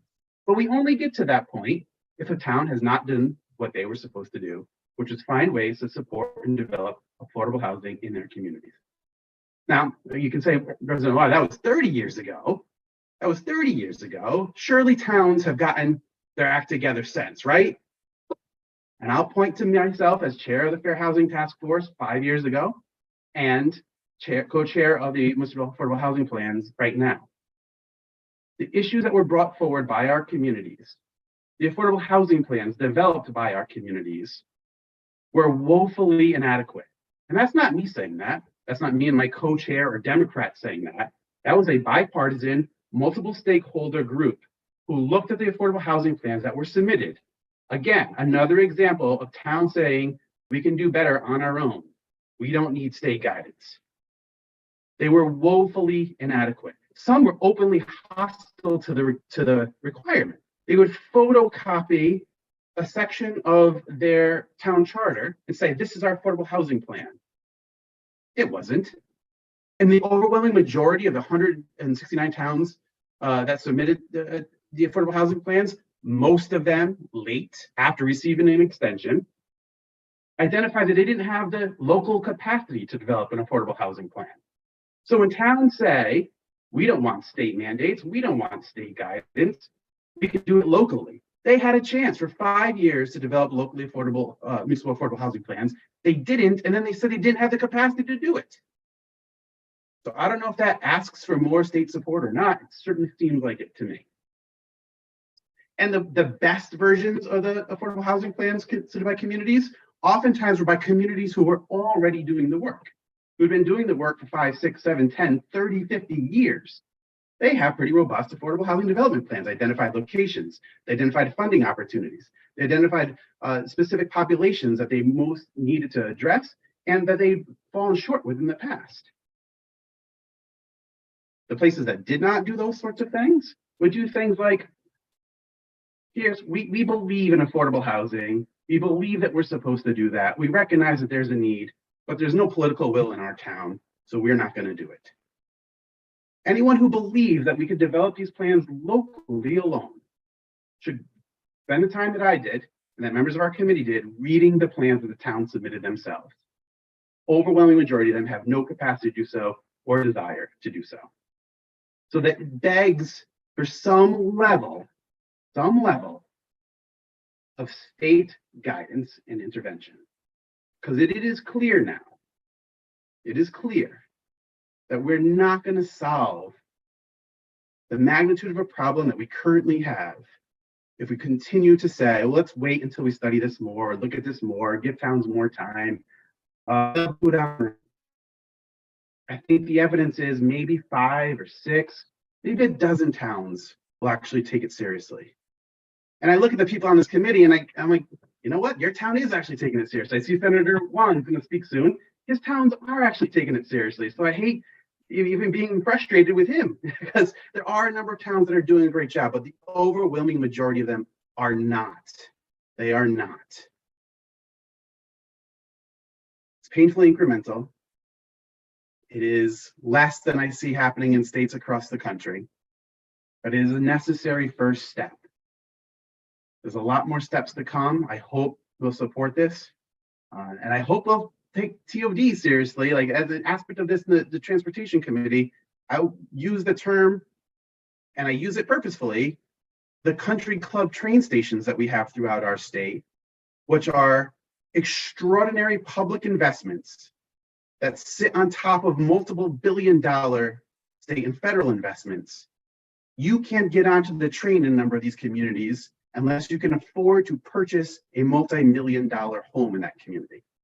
Like beaches, which we're not discussing here today, I would say that parking lots around train stations provided by the state, oftentimes supported by the state, on top of state assets, take you on top of a state line, those local communities manage them and charge extraordinarily high rates for out-of-town residents. So you end up with a country club train station where, sure, it's open and available, but only if you have the dollars, the multiple millions of dollars to buy a home in that community. Look, we need to do better. I'm telling you, from a year of reading municipal affordable housing plans submitted by every one of our communities across the state, these local communities need more state guidance. They need to have more robust planning.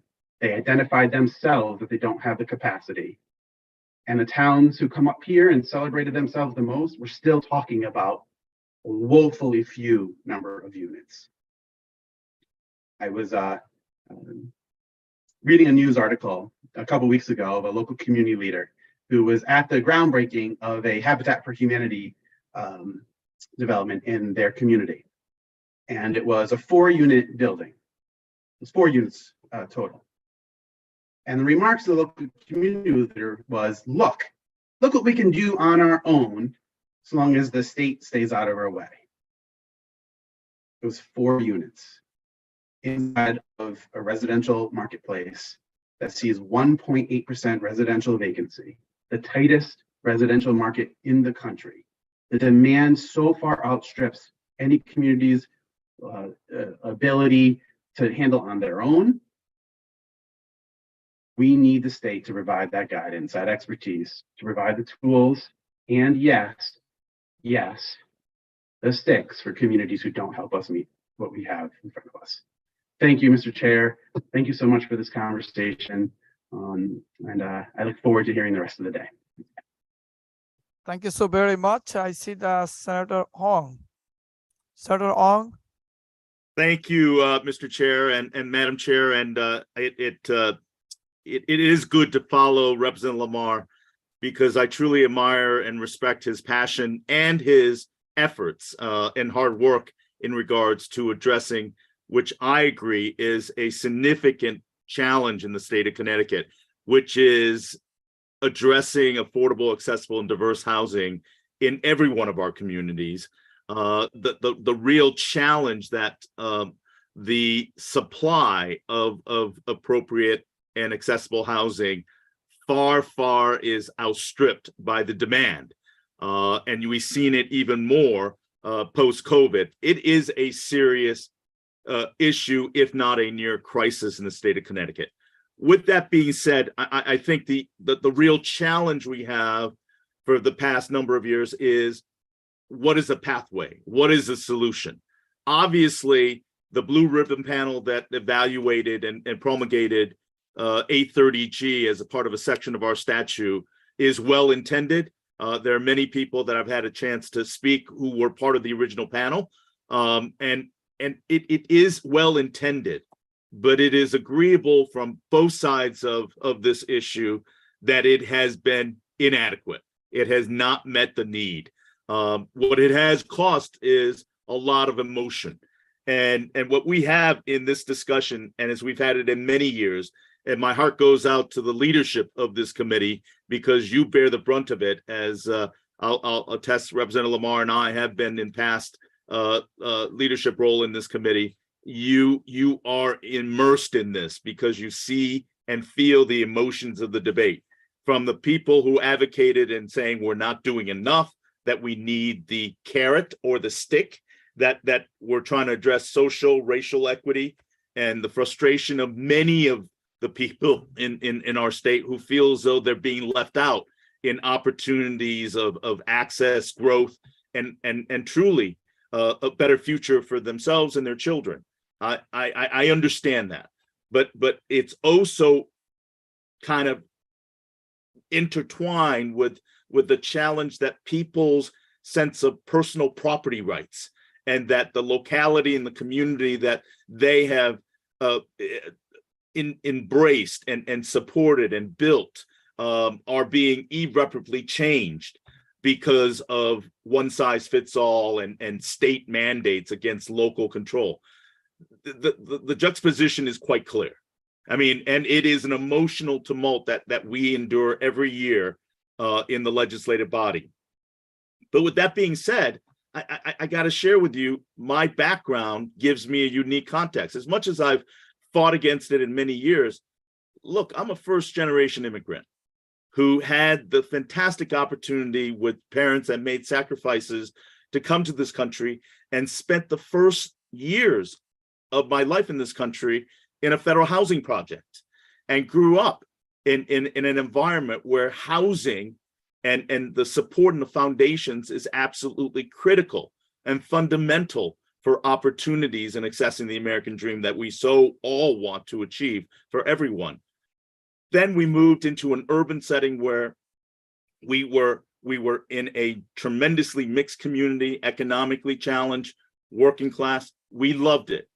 But we did not have the disparity that we have now, that so many people have articulated, that have advocated for these kind of policies. And I understand that. I truly do understand that, because it is a tremendous sense of frustration that we are in one of the wealthiest states in the country. And at the same time, we have such a disparity in regards to access. So we need to find solutions. This is where I kind of separate from the advocates. Having been an individual that grew up in federal subsidized housing and recognizing that access into communities that have better education, better infrastructure, better resources, safer environments, we all want to strive for that. But how do you get into it? And it's about affordability and accessibility. The current plan that adds to this kind of emotion that I've articulated earlier is the fact that we have an advocacy organization that have chosen to name itself Desegregate Connecticut, which I believe just even the phrase of it has a noble intention, but it puts such a racial tinge, a social equity tinge, without understanding what it represents in regards to finding solutions. And you juxtaposition against that with the challenges of what we've heard before is, look, there are bias, there are discriminatory practices that have existed historically in our state, no doubt. 30 years ago, we were looking to start in Connecticut and raising a family. I will name to you, as a married couple, dual income of Asian American descent, we went into communities in Southwestern Connecticut and we were redlined. We were looking at a community and the realtor took us to 3 properties, one by the highway, one by the train line, and the other one in a nearby outside town. Redlining existed. It may still exist now, but I will share with you, there is no tolerance for it. And for those that want to use racial segregation, social segregation as a basis of the bad actions of our municipalities, I believe it's misplaced. Do those ideas, do those values still exist? Absolutely. We can't legislate people's sense of moral responsibility and moral equity, but we're trying to do that legislatively. We need to change people's minds by having greater interaction, and not by having an organization founded under the guise of Desegregate Connecticut, coming in with individuals that are well-intentioned, but have no presence in the various communities. Now, 9 days ago, we had a public hearing. There were many advocates that came through. Desegregate Connecticut had some terrific advocates, passionate, articulate, but Mr. Sells presented as the legislative advocate for desegregate. Just days before. Point of order, Senator, and I want to hear everything you have to say. Please try not to name people by name, okay? Oh, okay. I Fine. just would appreciate, let's just. Absolutely. Thank you. I appreciate Thank you, Madam that Chair. so much. But I will share a representative of Desegregate went to one of the towns that I represented, advocating what they thought were the best approach. in advising my respective planning and zoning authorities that they know what the best way for growth would be and best way of equity. But they knew nothing about the population of the town. They knew nothing about the watershed ratio and level of the community and the challenges that each of those elected local representatives encounter. They had no idea what the demands and the uniqueness of each community. Again, it is a reinforcing of one size fits all, and the fact that you don't even know the unique aspects of a town where watershed limits sewer and septic capacity, where the population density was an important part of that community.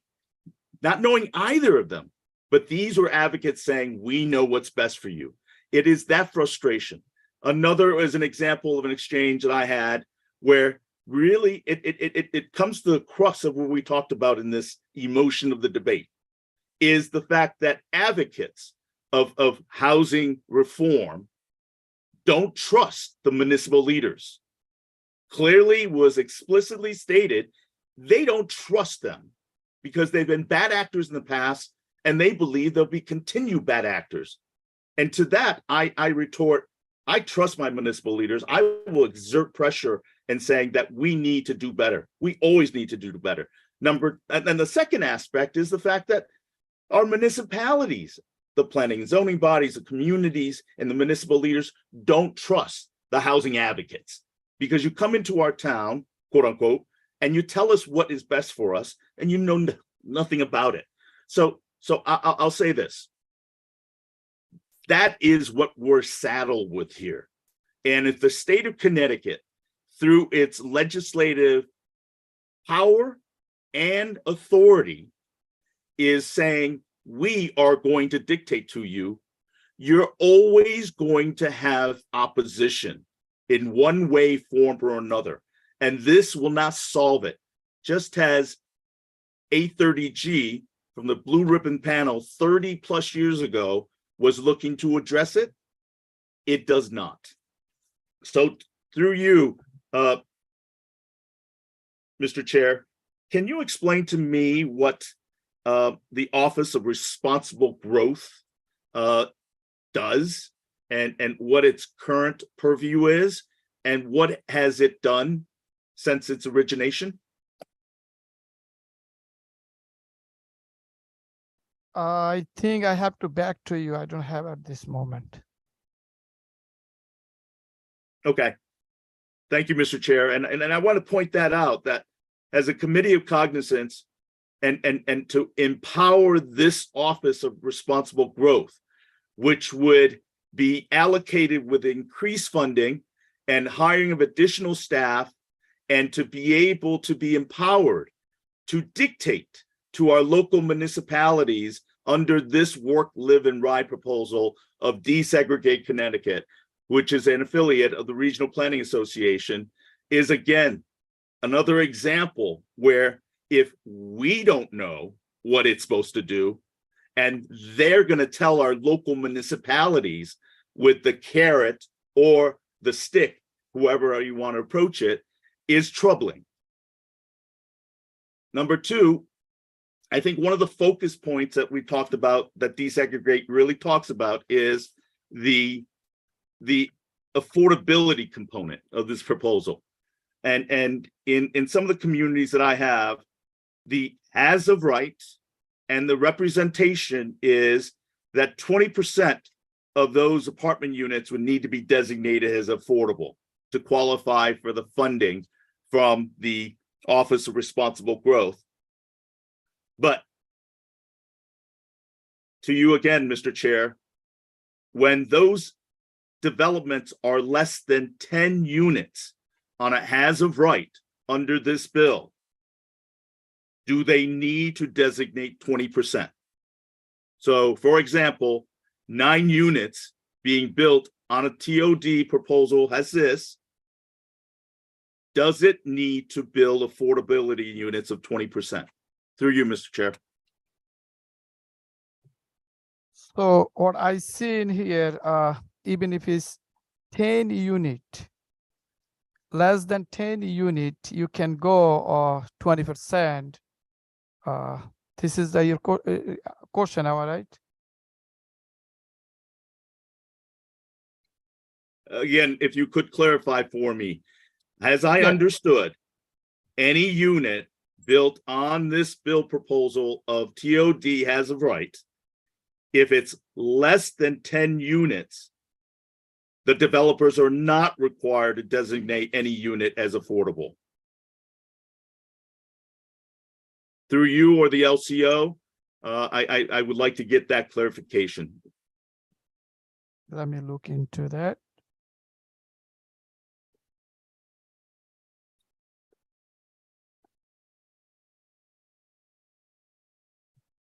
So this may, why the wording this here, I see it's a higher opportunity, high market areas, it required 20% approvability, even if it is less than 10 units. Thank you. And is that part of the substitute language? Like Thank you. we I said see again, the Madam Chairwoman, and thank you for the acknowledgement of that. We read the same notes from the public hearing, so I appreciate that. But I want to go back to the good ranking House member when he says reasonable. What is defined as a high market? Through you, Mr. Chair. So, Mr. Senator, like we said earlier, this bill is also a work in progress. And there's as language change, what Mr. Senator Apazio and me 15 hour was listening, all our people, 115 or 20 people was supporting the bill desperately that night. How important the housing is, not just housing. A couple of things I heard Senator Pazio, and you mentioned that this bill nowhere said dictating the town and city. This bill saying we need more housing for senior, for young, for workforce. Please kindly find the place you need to build the affordable housing or housing. Nowhere said the town, hey, I'm taking a piece of a land from you to build the housing. There is nowhere I see that this language I'm listening in here today. And let me share a little bit about housing. My 25 years ago when I came in here, I couldn't find the affordable housing. I was looking all over. I took 3 buses to go work. My last bus didn't go nearby my work. Still, I had to work. I worked half hour to go work. And affordable housing, not just we're talking about the housing, affordable housing, a need for senior, youth, and workforce. You have a good job, but you don't have the vehicle, and there is a nearby, there is no housing. How are you going to keep your job? That's also tied up with our economy. So it's not just one or other, but again, I think this bill designed to helping. We are way behind housing nationally. We should not be behind. We should be heading. We should leading.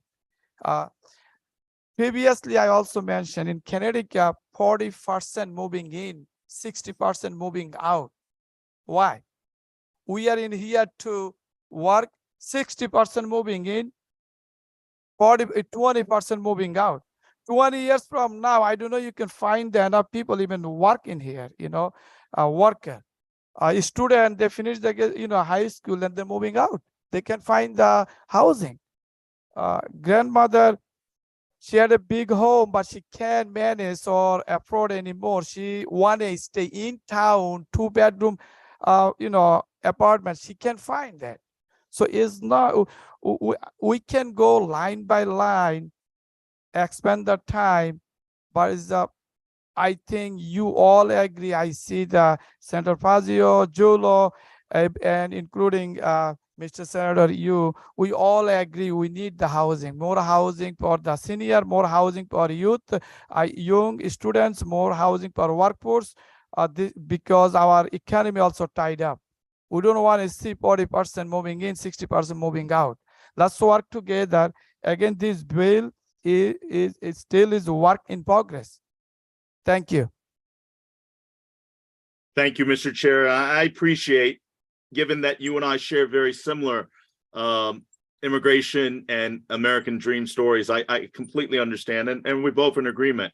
Housing is fundamental to our aspirations and many other opportunities for many others in this country. No doubt, no doubt.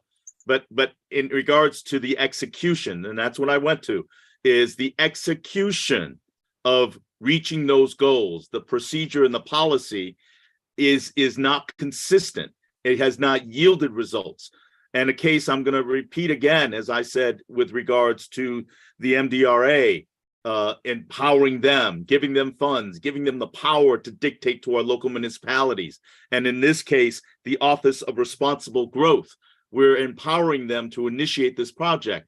This very committee and its leadership don't know what it does beyond its goal. Well, through you, and I'm reading through the testimonies, I don't know if they submitted testimony articulating. So through you, Mr. Chair, I see the good Madam Chairwoman of the committee raising her hands, and so through you, I would love to hear her answers, because we're all about finding solutions, and it would just make me feel a little more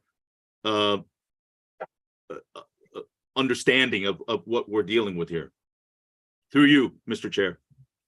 Thank you, Mr. Senator. We do appreciate your concern, and I see my amazing co-chair. I'm sure she has all the answer ready to go.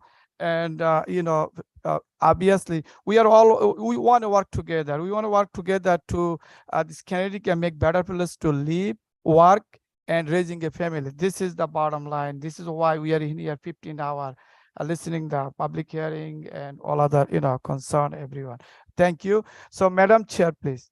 Yes, I just would like to address some of the good senator's concerns regarding the piece about how we get to this high density market, because obviously not every single market is going to qualify in that case. It's hopefully to be determined, my understanding, on the typologies that are in Chifa's Housing Finance Authority Housing Needs Assessment. Okay. So we want to make sure that we're using good numbers. It's not just random. It's not something that, we're going to say this is a high value market where it's not. So that's critically important. To speak more about the Office of Responsible Growth.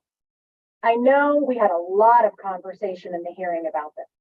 Part of the challenge with this is that, as we said in the hearing and heard over and over again, this came out of Governor Rel's office. I think she was honestly a visionary, because as we have our towns who are, planning and developing, and then we have our state planning and developing, this is exactly the sort of thing that we're looking for.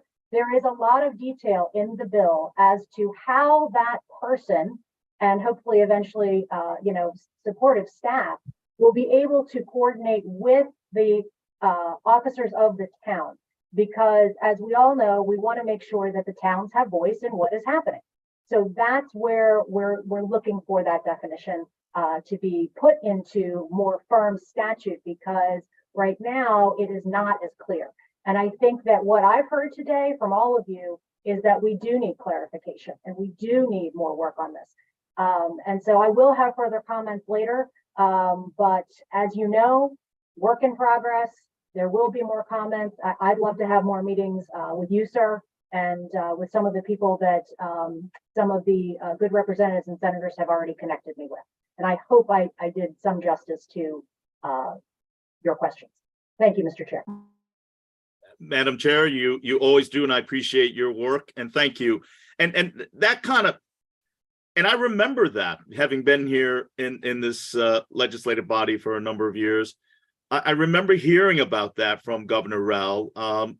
But that is the challenge, is the fact in all the number of years, I really have not seen any initiative and impact. And so just as I had reservations about MRDA being empowered with this role, I don't see the track record. I don't see the real knowledge and depth of understanding. And perhaps we look to reconvene another body that is truly collaborative and having many opposing views. We have the Commission on Connecticut's development and future, but I see the composition that may be somewhat tilted, and that is a point of frustration. But nevertheless, we're having dialogue, we're having conversation, and I will commend that that is a body with the 4 working groups that have been working really hard. As the ranking in the various committees and the chairs of various committees were members, and for me, it's something that I'm very engaged in. I'm eager to look at what it's going to come forth. And knowing that in the past, when we had these kind of dialogue and debates, it was always the focus of supporting entities that are doing it without the mandate or the de facto mandate that is presented in this bill. And I know there is a theme to that in saying that they're not doing it. And unless you have a stick, municipal leaders will not do it.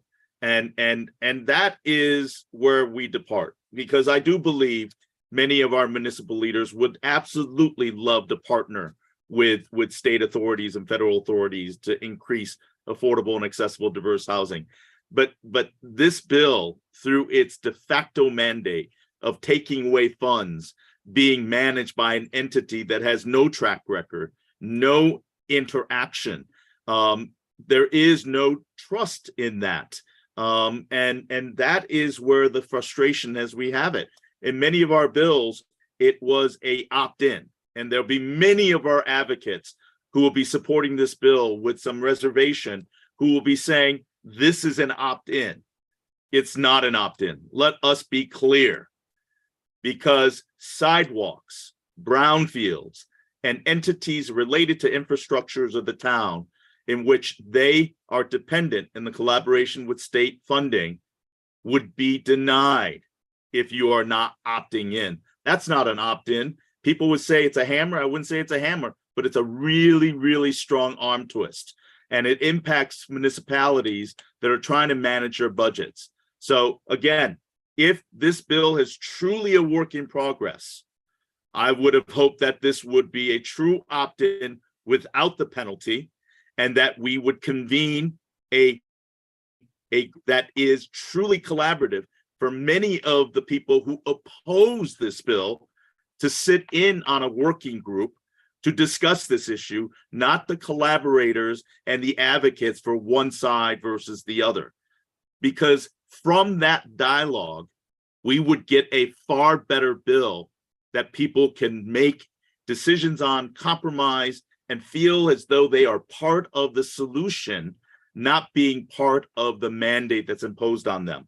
So again, I will take your word at it, Madam Chair, that this indeed continues to be a work in progress, that when it gets to the floor of the House, that we would take the consideration to remove the de facto mandate of a stick or an arm twist to force people to comply. Because I can share with you, for all the bad actors that may be cited and the news media may be portraying, there are many, many very good actors that are trying to make means to toward this goal. So again, I would ask that if indeed this is a work in progress, that we incorporate all the shareholders. And I will close by saying this: I'll be voting no on this, but I am more than happy to sit and work with the leadership and the ranking on this committee, and with the governor's office, which I must commend for having the courage to step into this dialogue, because we do need to have every major decision maker collaborating. And right now, these decisions are made and these bills are proposed without a lot of the opposition having a seat at the table. And that is where you're seeing the emotional combativeness and the emotional challenge that we have on this is people feel as though they're not part of a process that is transparent, that's accountable, and it dramatically and irreparably changes their homes and their communities. So I want to close by thanking the chairs for your patience on this. And ultimately, if indeed there is the willingness of a work in progress, then those are the thoughts that I would like to be able to incorporate into this bill moving forward. So thank you, Madam Chair and Mr. Chair, and thank you to the good work of the ranking members of this committee as well. Thank you, Mr. Senator. Rep. Debusky, please. Thank you, Mr. Chairman.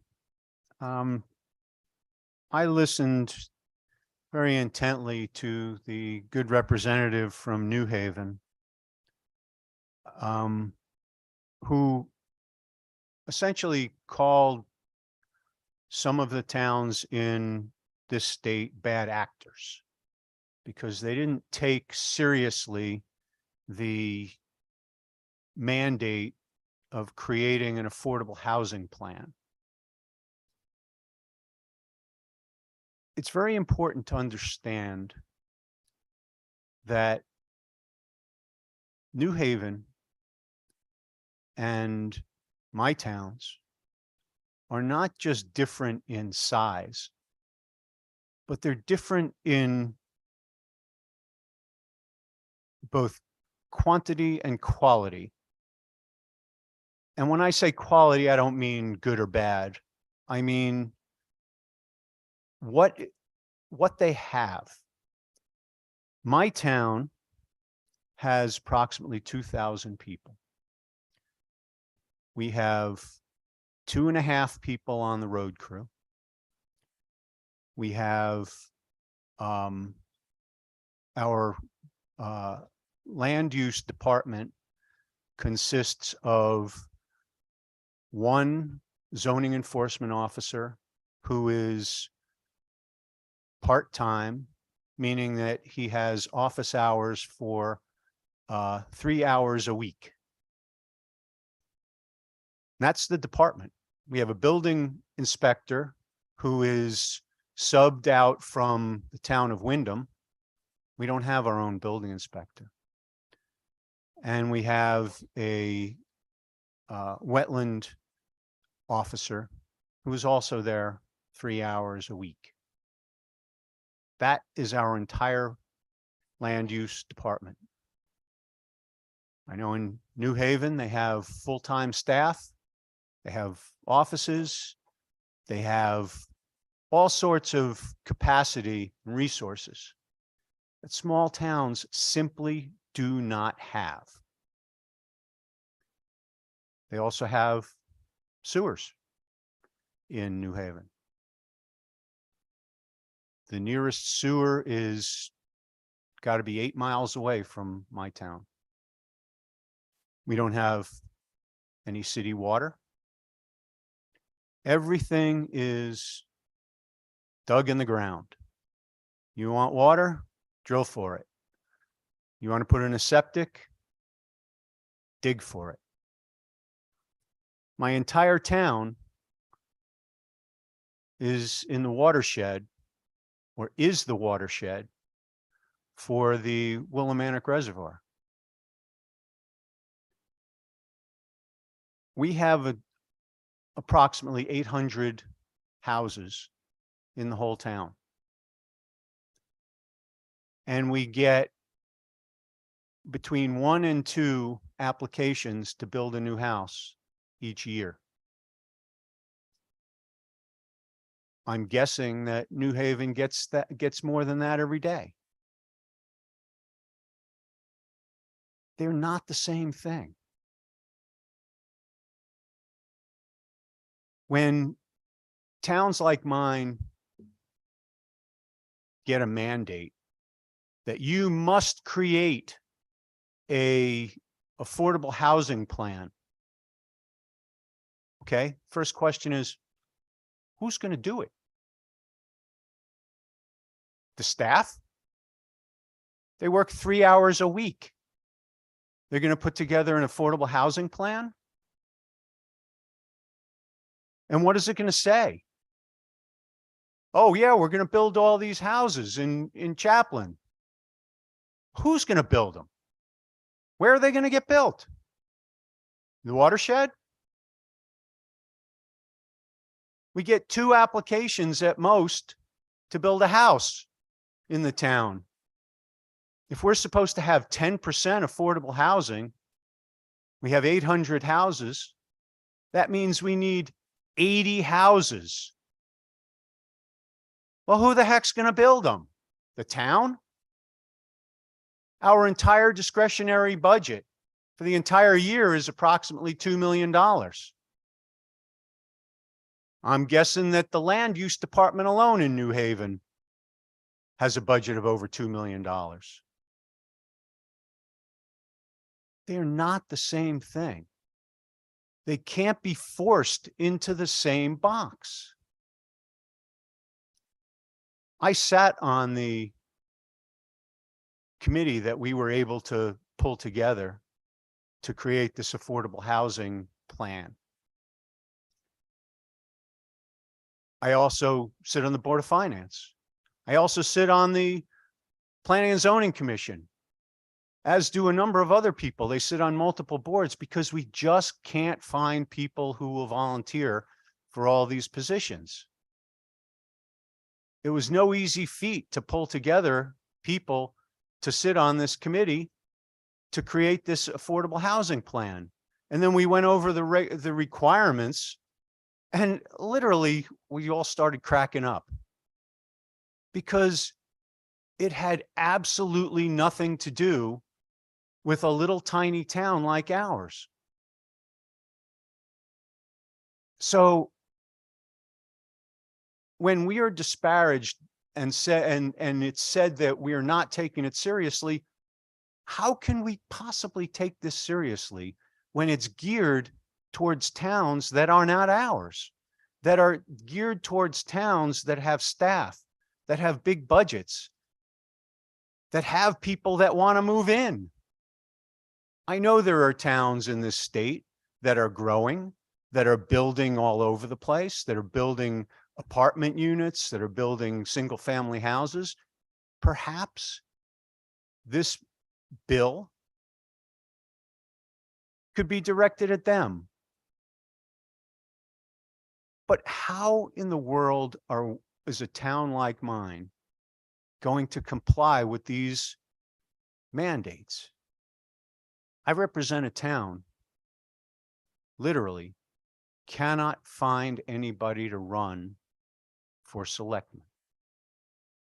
They can't find anybody who wants the job, who's going to write the checks, who's going to administer those things that a town is required to do. How are we going to find somebody to put together an affordable housing plan that meets the requirements that this legislature forces on them? How are we going to find people to put together, to go out and get people to do all this stuff? These plans, these proposals, these bills are not designed for a town like mine and like those that I represent. And when we put these plans, these bills together, we have to understand that. We should not be saying that all towns have to have a certain percentage, because it simply isn't possible. And when we make laws that are not possible to follow, it makes us look incredible. It makes us look stupid. It makes us look like we don't know what's going on. And clearly, we don't. Because if we're going to make a law that requires a town with 1,700 people to do the same things that a town of over 100,000 people does, it's not going to get done. And we have to know it's not going to get done, before we pass the law.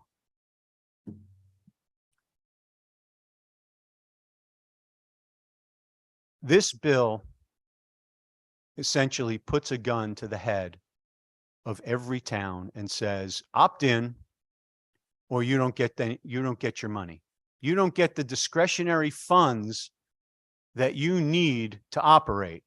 Now, I appreciate that which funds are being held hostage have finally been delineated to some extent.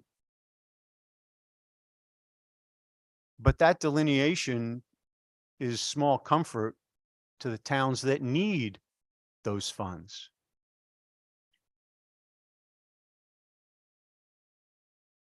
Things like brownfield grants. So I've got a town that's got a brownfield, needs to clean it up. It's got all sorts of pollutants in it. So under this bill, what we're saying is you need to change your zoning or you're going to stay polluted. Is that really what this legislature wants to do? We want to tell a small town that's got a brownfield next to a river, sorry, even though you want to clean it up, we're going to make you sit there with this polluted area next to the river because you won't change from 2-acre zoning to 14 units or 15 units per acre.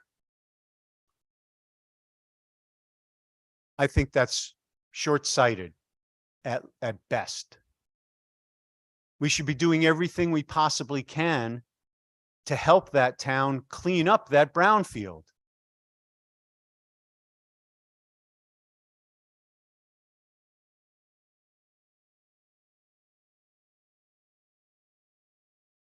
I think a far better way, well, in my town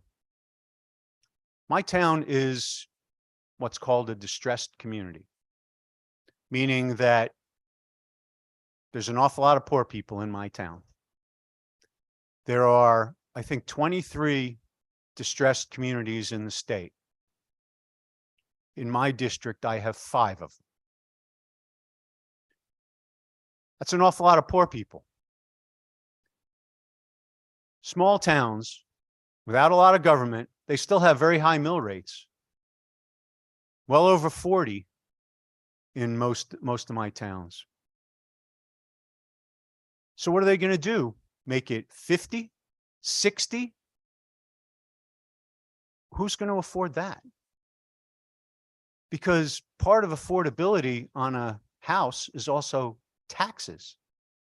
So if a town is required to have the resources and the staff and the ability to create all these reports, they're going to have to raise taxes. And for people who are in distressed communities, who are already paying very high taxes comparatively, that little extra, that extra 10%, 20% could be the difference between having a place to live and not.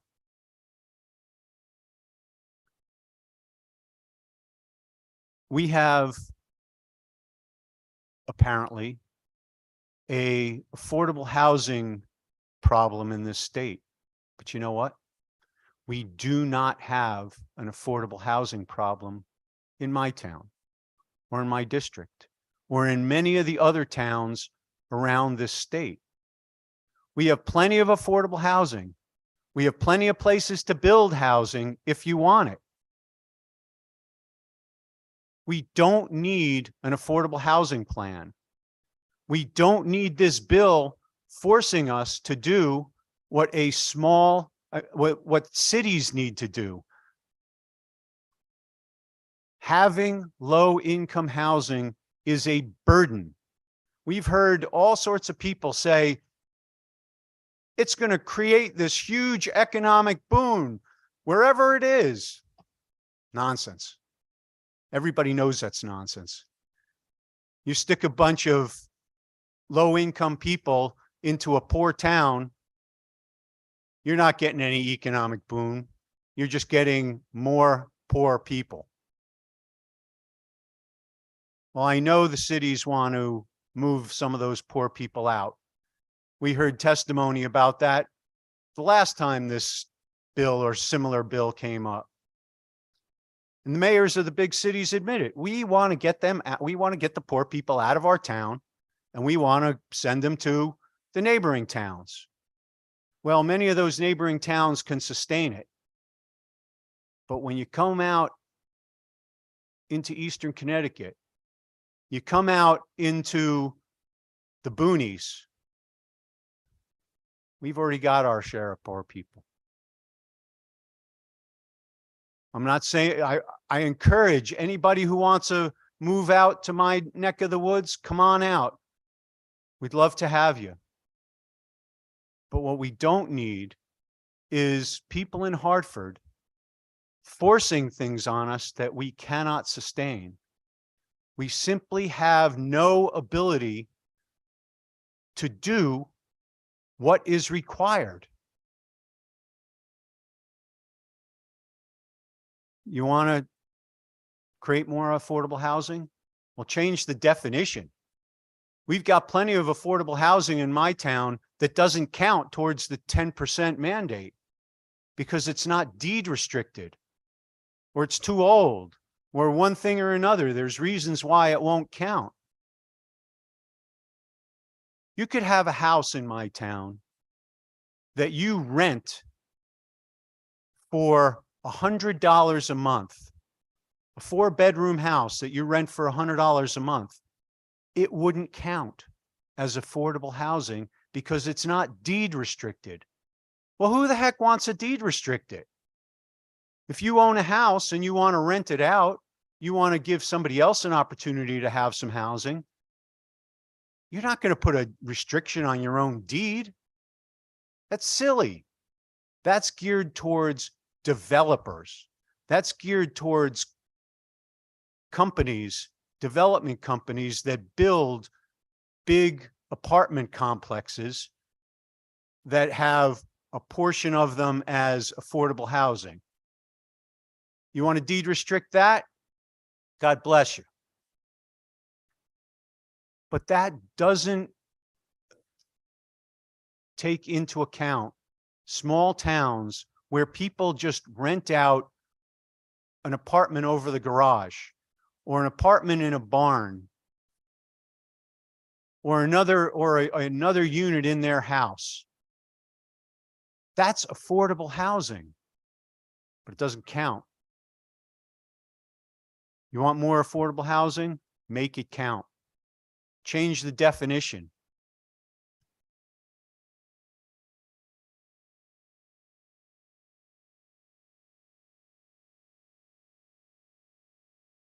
It's clear that the developers and so-called desegregate CT, which in my view is the same thing as the developers. It's clear that they want the ability to build apartment units all over the state. That's great. There's probably places where they can't do that. They don't want to come to my town. We heard testimony from a developer who develops this type of housing. When asked about coming to Eastern Connecticut, he laughed. He said, "Who the heck would want to go out there?"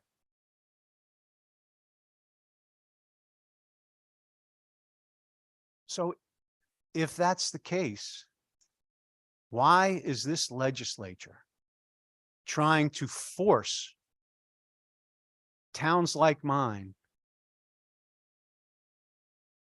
to follow the same guidelines and the same regulations and the same mandates as places where the developers do want to go? It makes no sense. And I know there's a lot more representatives and senators from the cities and from the urbanized areas and even the suburbs than there are representatives from small rural towns like mine. So because of that, I feel it's my obligation to make the case that we are qualitatively and quantitatively different, and that the legislation that is geared toward the big cities and the prosperous suburbs is legislation that is inherently unfair and foreign and unworkable to small rural towns. And I just would hope that when we create these types of bills, we understand that 169 different towns are not all the same. They're not just broken up into different municipalities. They're inherently different. So towns like Westport, Greenwich, New Canaan, Fairfield, they may consider themselves small towns. And perhaps by population, when compared to New Haven and Hartford and Bridgeport, maybe they are. But come across the Connecticut River, come out to where we are, and you'll see there's no Westport out where we are. We heard testimony about the value of some of those houses in some of the more prosperous communities, and how the average apartment can sell for a couple $1 million. I don't think there is a single house in my district that goes for that kind of money. The Greenwich Housing Authority, just the housing authority alone, I'm told has a bigger staff than my entire town and has a bigger budget than my entire town, including our school budget.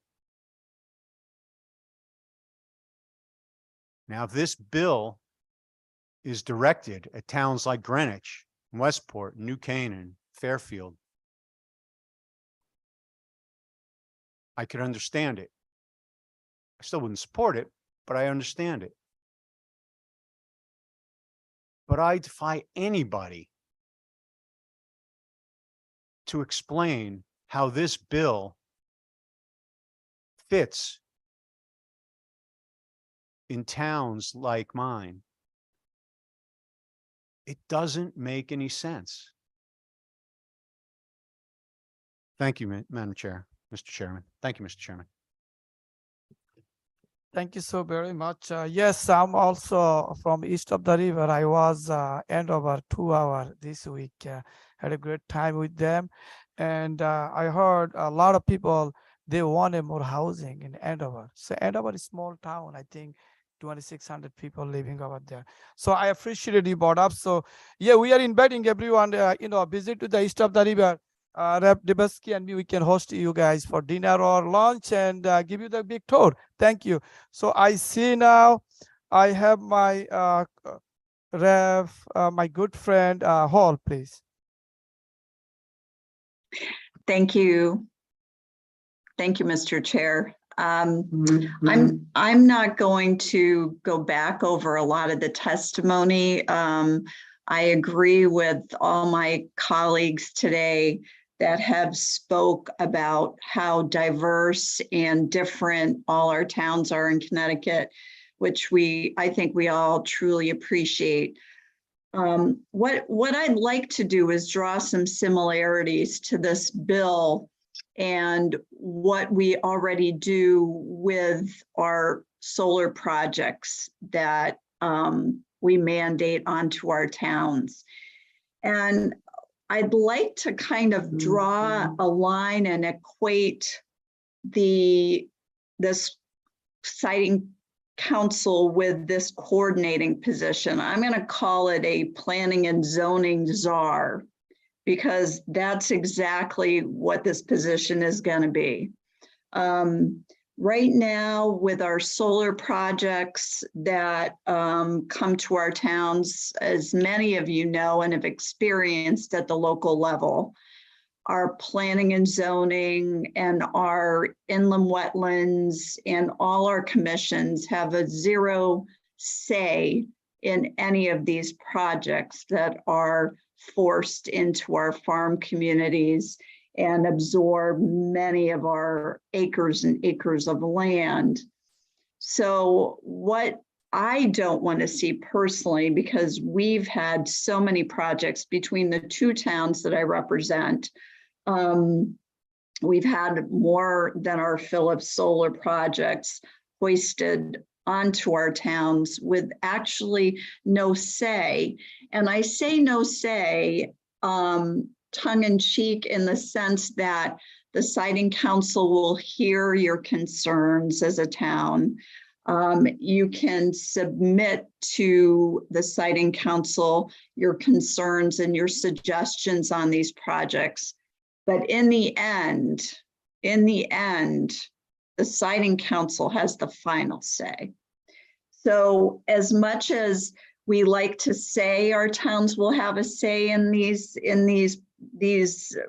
zoning mandates, if you will, because that's what they are, and they're going to have zero say. We say they have standing because we want to give them the right to voice their concerns.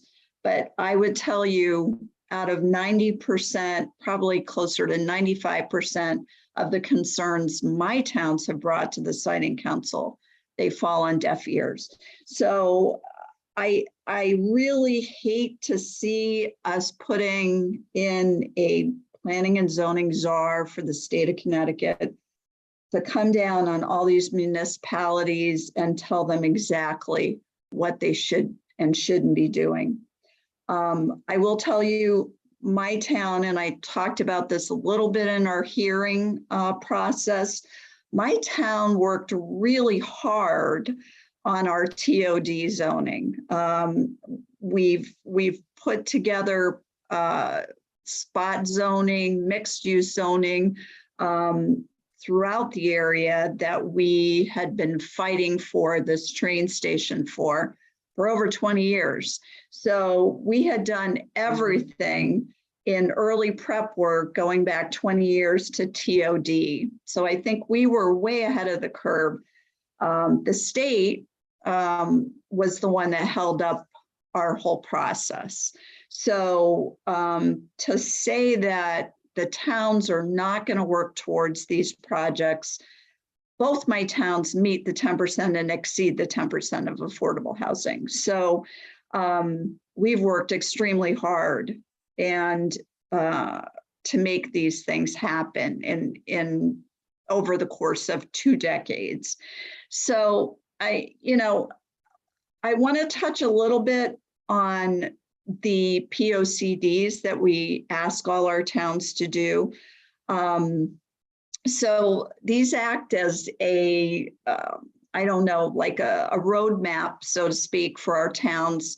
And we bring in everybody across the community to weigh in on these TOCDs because they are so important. And it's something that we really we need as a roadmap to see where we want projects going. What I will say is when the towns put these POCDs together, they designate, you know, where they want these solar projects to go, where we want, you know, our TOD to be, how we want a mixed use to work in that area, how we've purchased parking areas. So as a town, we have purchased municipal parking spaces to accommodate the TOD zoning. So, I mean, we've done a ton of work in this area.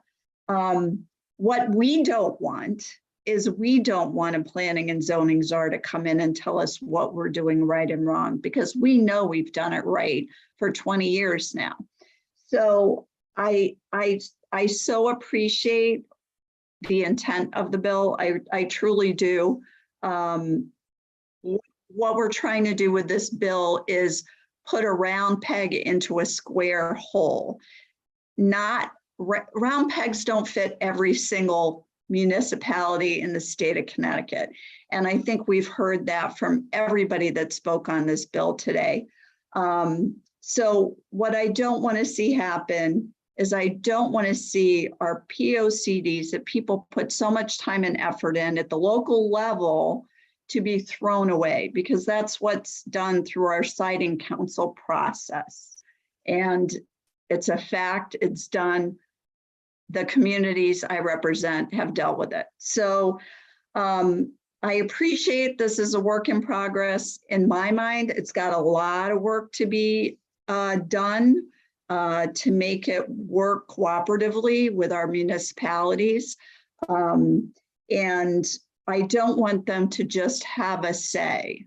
That's not the direction we should be heading here. So I'm not going to go over testimony from my senators that were so eloquent on this subject and my ranking members. I'm going to leave it at that. I feel like let's not create another siting council to implement our planning and zoning regulations locally. We don't want to see that happen. I know my constituency doesn't want to see it happen, but I'll end it there. So thank you, Mr. Chair. I appreciate the time. Thank you, Rep. Hall. I see my co-chair, Rep. Cabral-Dagro.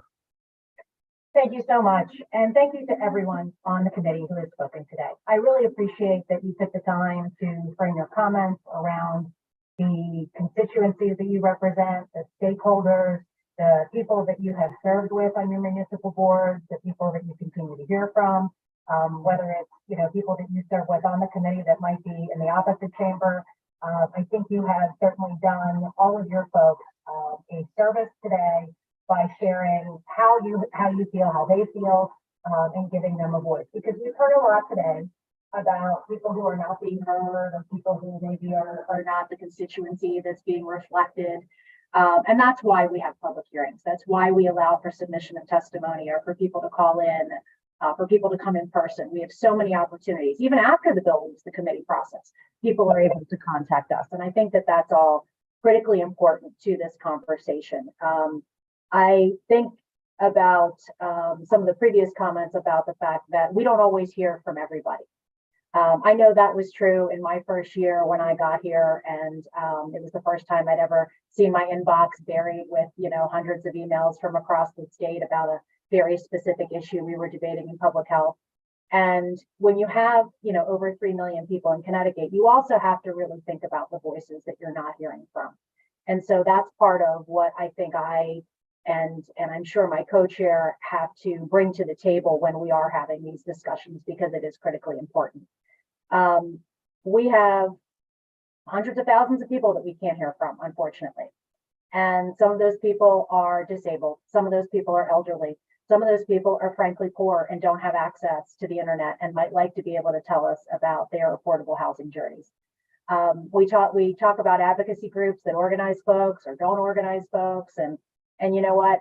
I came out of political organizing. So I understand this in a way that perhaps some people on the committee do or do not understand it. You know, obviously, when you have concerted effort, it's easy to get people to send in a lot of testimony for and against any issue that we discuss.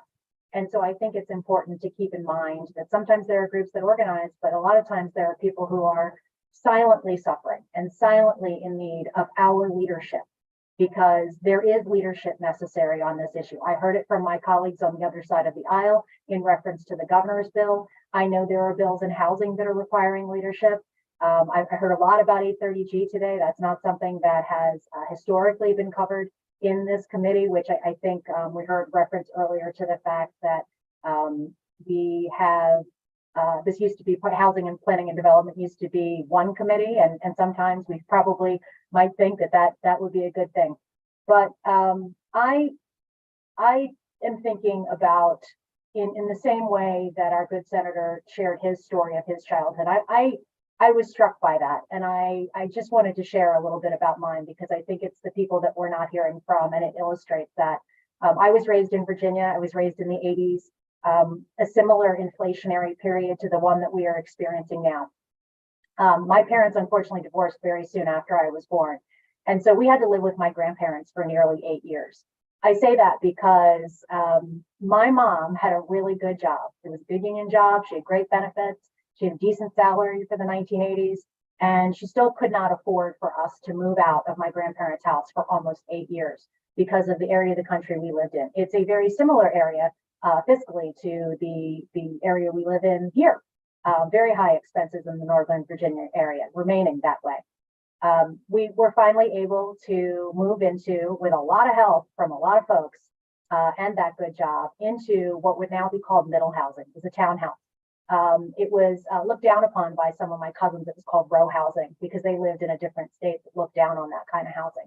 So I understand that my mom worked a side catering job to keep us in that house. That thankfully was, a job that she could work when she wasn't working as a flight attendant, when she had to be away from me for days at a time. She also was provided childcare by my grandparents, which when you think about, the cost has always been kind of rough, but certainly that's something that's a problem right now for folks. So this isn't just about affordable housing, right? This is about all the things that fit into how are you keeping a roof over your head? And I have not heard yet once today about our growing unhomed crisis that we are facing. Not once. And, I serve on the public health committee as well. And so I'm thinking about myself as a little girl, about the fact that zip code does help determine your public health, about how, your status in housing is going to be a determinant of public health, whether or not there's lead in your building, whether or not a building is so old that frankly, you probably shouldn't be living in there, whether it's affordable or not. So these are some of the things that I think about when we're talking about any of these bills, frankly, because we are all bringing to the table our personal stories. We're also bringing to the table the stories of our constituents. In 2021, there was a big zoning bill. I wasn't on the committee then, but I got a lot of emails, and I'm a big fan of trying to answer as many of the emails that are sent to me as I possibly can. I had a woman who reached out. She was very anti the bill. Absolutely not. We're not going to do this. And it was fascinating because she was open to having a conversation. And I said to her, I said, well, do you have kids? And she, said, yes, I have kids that are leaving college. And I said, you know what? So do I. I said, do you think that your kids, are going to be able to afford to live here like we chose to raise our family here? And she said, well, actually, she said, my eldest daughter, she said, her grandparents helped her out with a down payment. That's an example of generational wealth, that you are able to provide for your children or your grandchildren a step up, a step in, a way in order to be able to provide maybe what you didn't have, or maybe the hand up that you wish you could have gotten. Nobody gets anywhere alone, right? Nobody gets anywhere alone. We all know that. I certainly know that in the legislature. I certainly have felt that as a brand new chair this year. I felt that as a brand new legislator in the last 2 years. So I don't see this issue as an issue that needs to be divisive. I agree, we do have some unique communities. We also have communities that have a lot in common. I think that we are a lot closer than we think on a lot of these issues. Some of the things that came out of, people who are opposing this bill, some of the things they said today, I actually am hearing that they are in agreement with so much of what we hope that this bill will eventually achieve after much work, after much thought, after frankly, much more input. I think we are closer than we realize. My hope is that as we acknowledge the work that many towns have done towards this issue, we are also trying to set the towns up who maybe have not been able to, for many of the reasons that have been elucidated today, including small staffs, that Office of Responsible Growth could be that, assist, frankly. It's, we're in the middle of March Madness. How many times are we seeing assists on the floor, right? That's the way that honestly, I hope that our state government, and I think that that's what really we're trying to get to as legislators, is how can we further help our towns? It's not about forcing things on people. It's saying, hey, we're here. We can help because we have experience that maybe your town doesn't currently have because of its size, because of its lack of volunteers, because of its inability to hire whoever you might need because of budget concerns. We have this skill for you to take advantage of and to help your town. So I hope that as we are continuing to have these conversations, these are the things that we're keeping in mind, that we are closer than we think in many ways. We listened to the feedback at the public hearing. We put that in the JFS language. I hope that everyone has really had a chance to dig into that. Again, not the end. But the bottom line is we cannot do nothing. That is not a solution to the crisis in which we find ourselves. We know we need affordable housing for literally everyone. We know we need housing so that people who want to move here to fill these over 100,000 jobs, that there's a place for them to go, that there's a place for them to frankly live, work, and ride. And at the end of the day, that's where I hope we can work together to come up with the solutions that these future taxpayers, just not our current taxpayers, but our future taxpayers are able to take advantage of in terms of good housing, good communities, strong communities, unique communities. And I just want to end on what I said before. We cannot do nothing. I thank you all for this discussion today. I thank you, Mr. Chair, and I urge all of my side to vote for this, and anyone else too. Thanks so much. Thank you, Madam Co-Chair. You basically clear everything why we need now and who need the affordable housing and more housing. Thank you for clear everything. And any other discussion? Any other discussion? Seen or hear none, Madam Clerk, can you please kindly roll call? A motion has been made and seconded to vote on Bill HB 6890, JFS LCO 6340. Kavros DeGraw, Kavros DeGraw votes yes. Rahman, Senator Rahman vote yes. Zullo, Rep. Zullo votes no. Fazio, Fazio votes no. Chafee, Rep. Chafee votes yes. Needleman, Hockedal, Lopes, Juan, Senator Huang votes nay. Baker,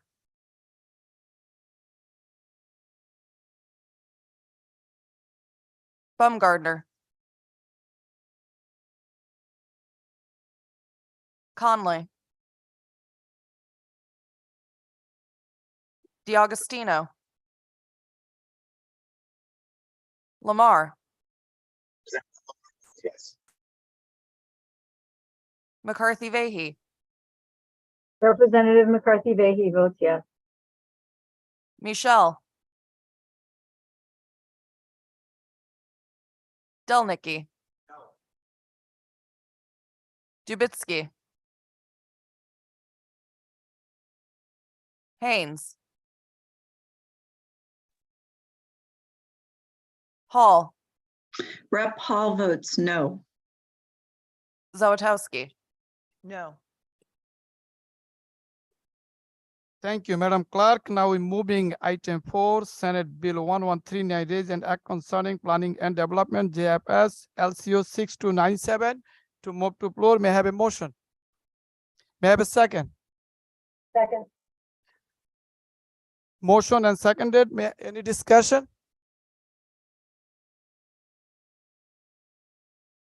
Nikki, please.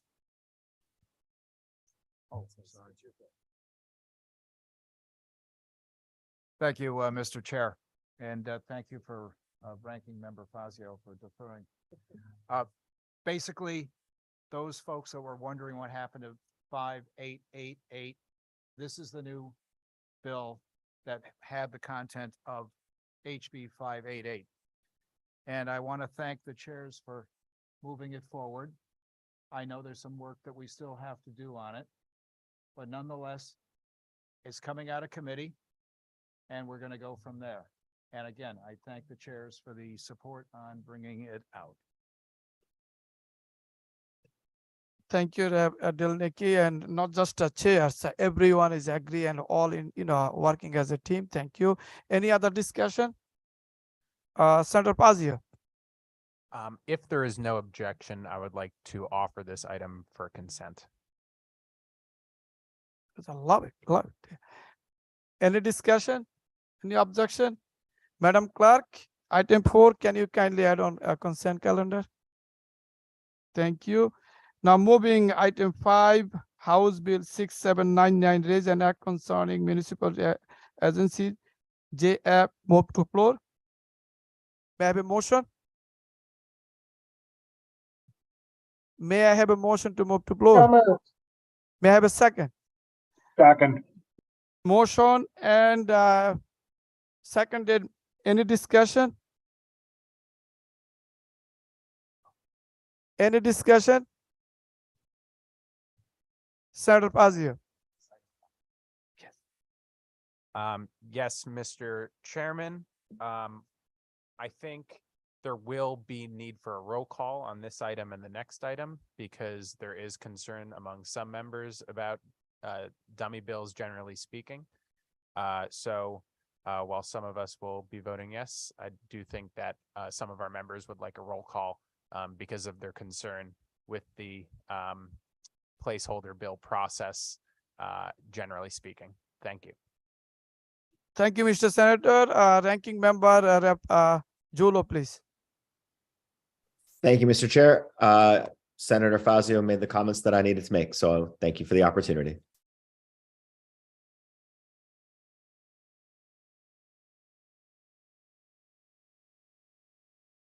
Thank you so very much. Madam Clerk, please roll call. A motion has been made and seconded to vote on HB 6799 JF. Kavros DeGraw, Kavros DeGraw votes yes. Rahman, Senator Rahman vote yes. Zullo, Rep. Zula votes yes. Fazio, Fazio votes yes. Chafee, Chafee votes yes. Needleman,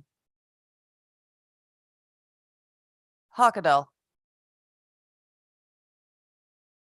Lopes, Juan,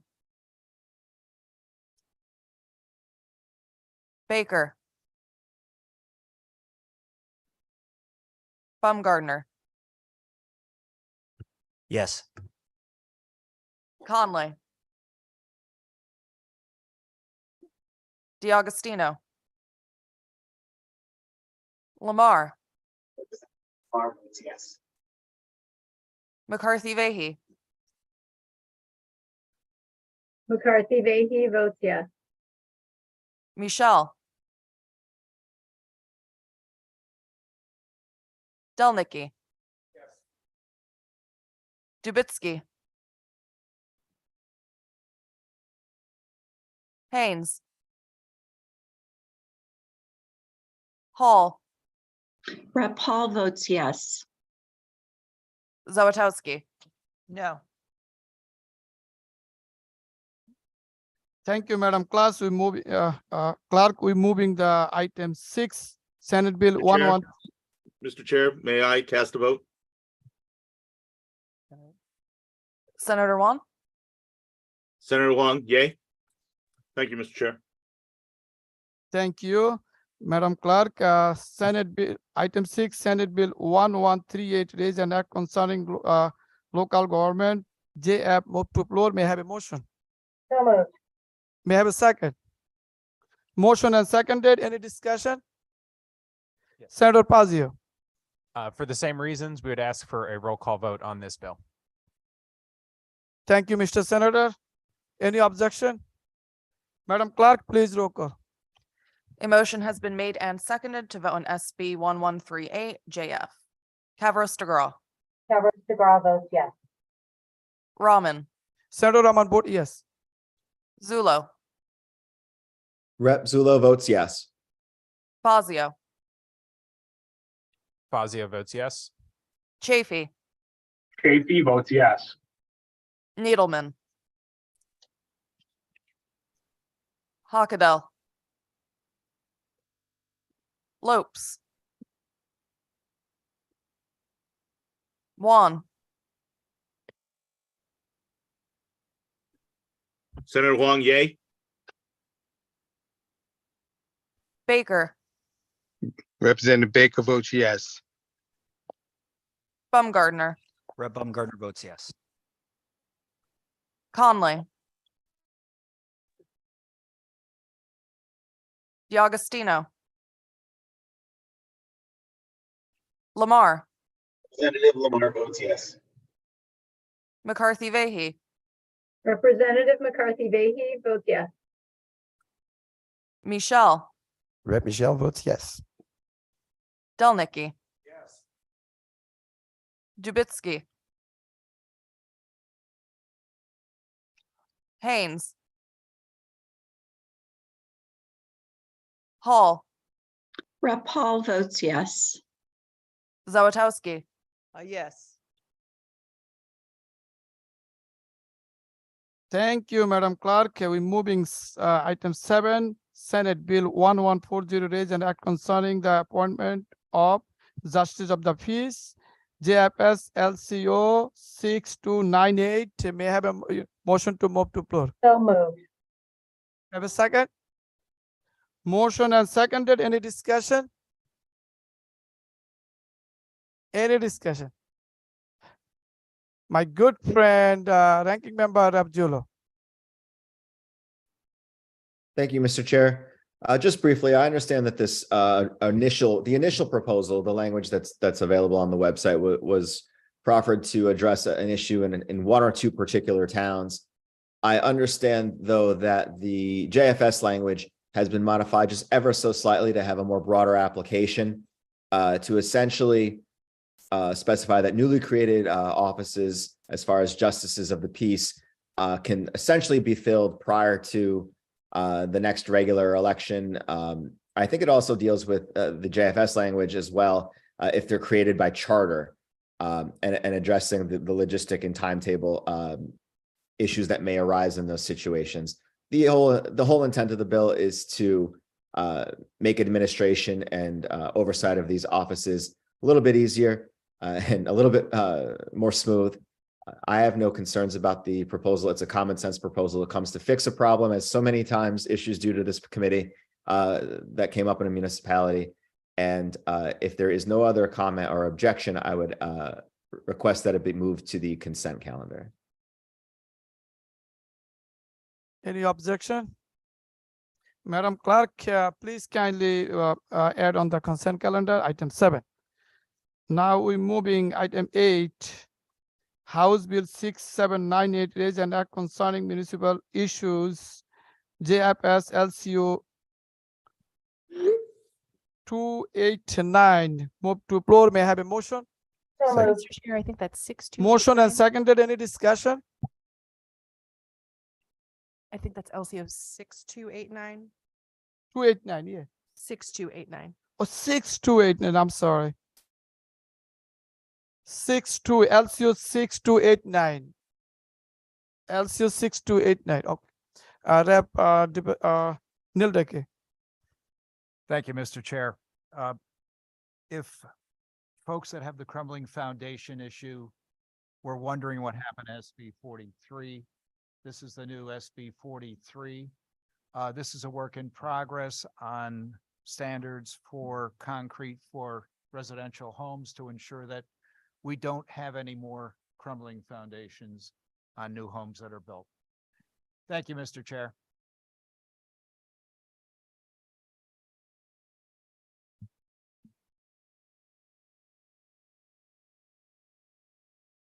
Thank you, sir. And I see the Senator Pazio. Mr. Chairman, if there's no objection, I would offer the item for consent. Thank you, Mr. Senator. Any objection? Seen or hear none. Madam Clerk, can you add on the consent calendar kindly? Thank you.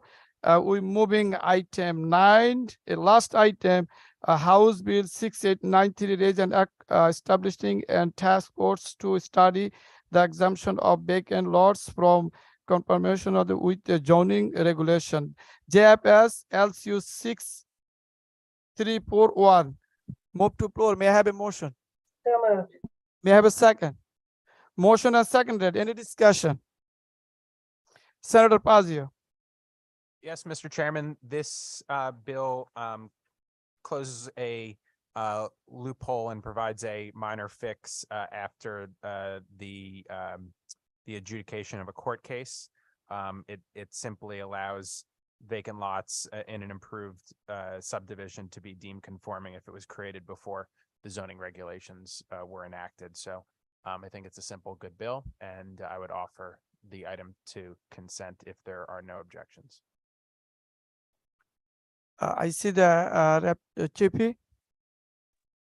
Thank you, Mr. Chairman. I agree with the intent of this bill. I think it does make sense to allow building on these lots that are now non-conforming. One question or comment I have on the bill. What happens in the case where the original zoning was back when the road was rural, there wasn't much traffic, the frontage for the time was fine, but now the area's been developed. There's a lot of traffic. It's a commercial area, and this lot is sitting there, and it's going to be reverted back to the old zoning regulations, you know, despite the traffic concerns of the road or sight lines or anything of that nature. I'm just curious, what's going to happen in a situation like that? I would like I don't know if to. that's through you to someone who's championing the bill. I would like to refer to my co-chair, see she can answer. Thanks. I unfortunately cannot, but I am going to ask perhaps if LCO might be able to provide some thoughts on this.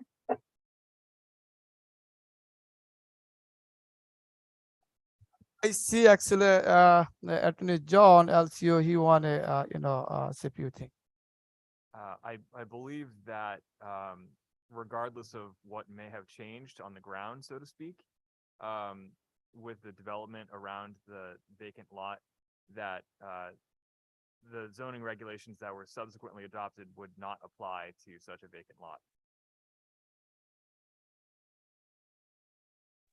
Okay, thank you for the clarification. I'm gonna have to vote no on this day to flag it.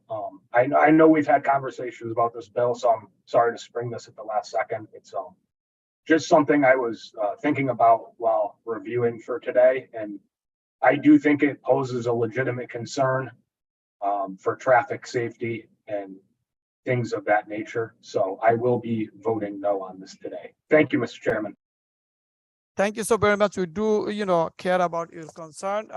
Madam Clerk. Okay, I see the Senator Pazio. And I appreciate the good vice chair's concerns.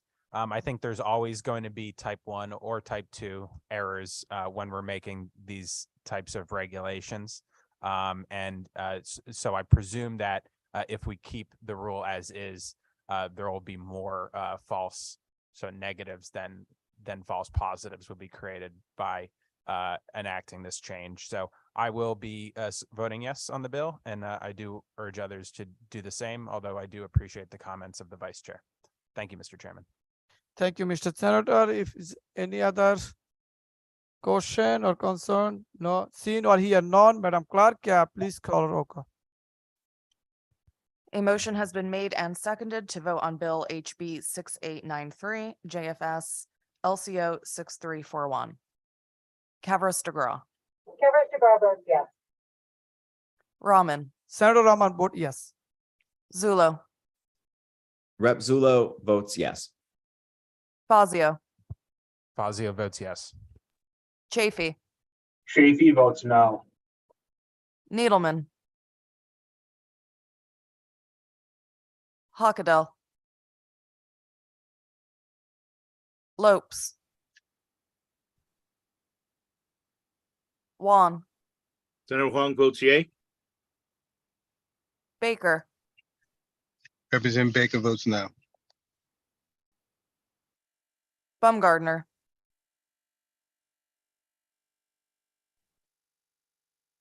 Conley,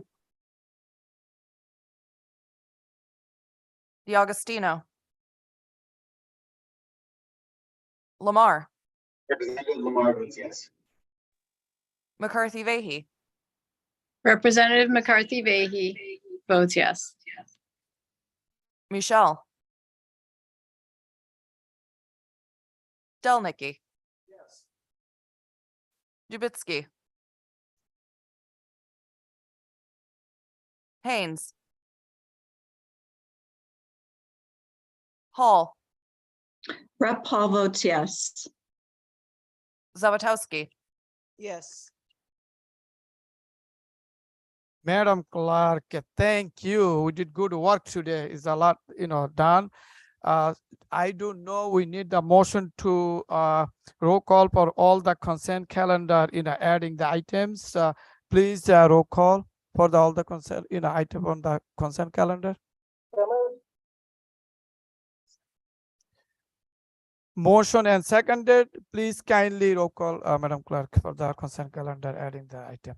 a motion has been made and seconded to vote on consent calendar 1 containing SB 1208, LCO 6337, SB 1139, LCO 6297, SB 1140, LCO 6298, HB 6798, LCO 6289. Kavros DeGraw, Kavros DeGraw votes yes. Raman, Senator Rahman vote yes. Zulo, Rep. Zulo votes yes. Fazio, Fazio votes yes. Chafee, Chafee votes yes. Needleman, Hawkadell,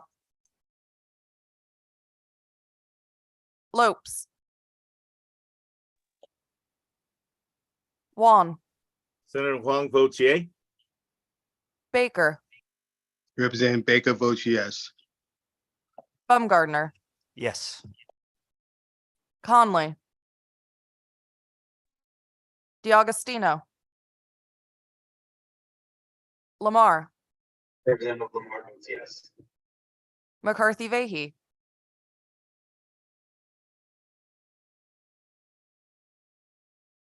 Michelle, Delnicki, Dubitsky, Haynes, Hall, Rep. Paul votes yes. Zawatowski, Yes. Great. Thank you, Madam Clerk. We are keeping the board open until 4 p.m. All good work we done. I think this is the last meeting and we recess until 4 o'clock. Thank you, thank you, thank you. Thank you, everyone, for helping us beat the draft deadline.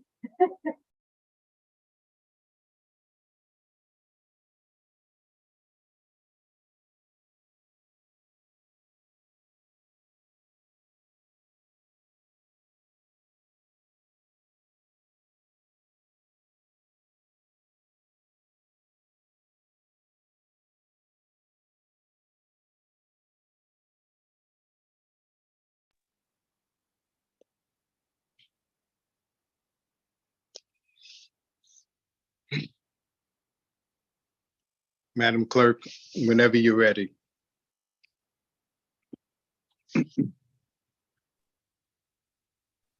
Hello, Representative Baker. I missed the first vote. I Yeah, mean, not the first, yeah. I'm sorry, it's a little loud in here. What'd you say? Whenever you're ready, call me on. I'll be All here. right, 985, you voted, yeah, you have that. And then, 6890. An act Yes, okay. And then 6799. An act yes, okay. And you did 1138, 6893. Yeah, that's all of them. You're good. what was the last one again? Which one was that? The Because I consent know, calendar or the final roll call vote before the consent calendar. no, that's, I'll leave it at that, where I voted. Okay. Thank you. All right. Thank you. Okay, thank you. Thanks. Have a good weekend. You too.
Hello, Senator.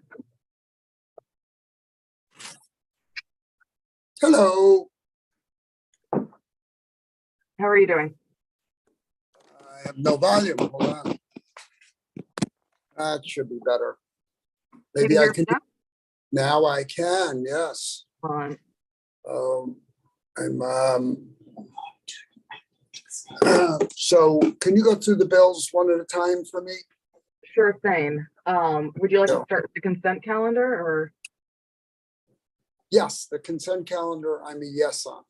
Okay. That one's easy. Then the other bills, we have SB 985, the governor's bill, an act incentivizing housing production. Correct. So, and what's the other housing bill? 6890, And what's the title?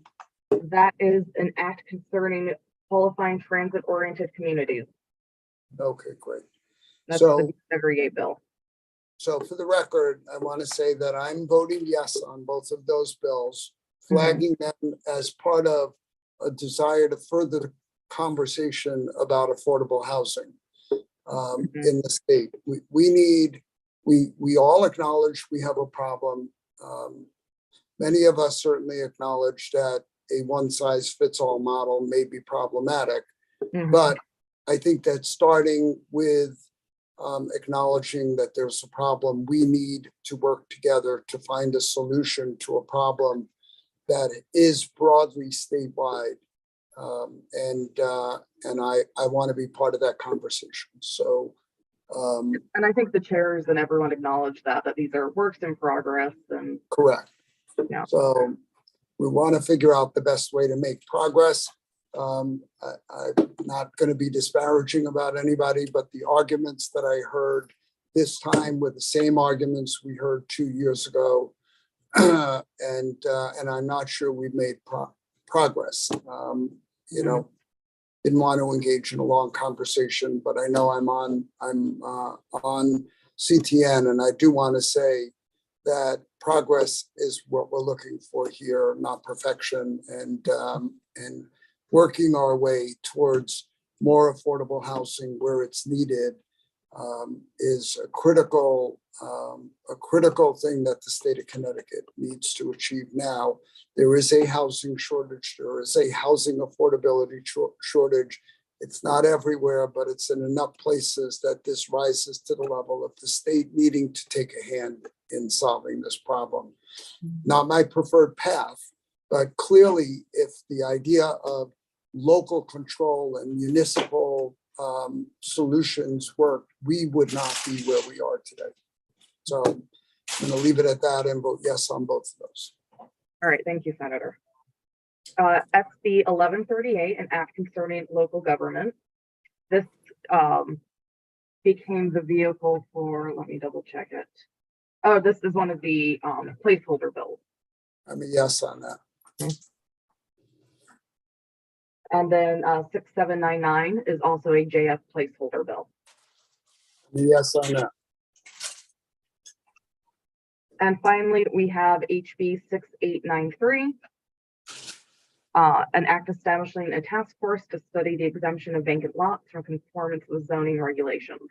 I think this is a worthwhile cause. I am going to vote yes on it, but flag it, noting that we do have some problems with this, especially around the very, very long extension of subdivision approvals that go back now 5, 8, 10 years. The pandemic sort of intervened, and approvals that would have dropped off are continued. So I think that we should study it. I think it's a good idea to study it. I'm not sure what we're going to get out of it, but right now, I think there will be subdivision approvals in some cases with no action on them for a decade or a decade and a half, and that may be just too long. So I don't believe you should change the rules in the middle of the game for people, but the game in many cases is long over, and we've extended it because of unusual circumstances. And I just want to make sure that, again, what we do doesn't greatly conflict with what municipalities would like us to do. So, All right, that's it. That's all. You guys have a great weekend. Thank you so much. Thank you.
vote as the consent. One moment, please. I'll be right with you, Representative. And the yes on the consent calendar.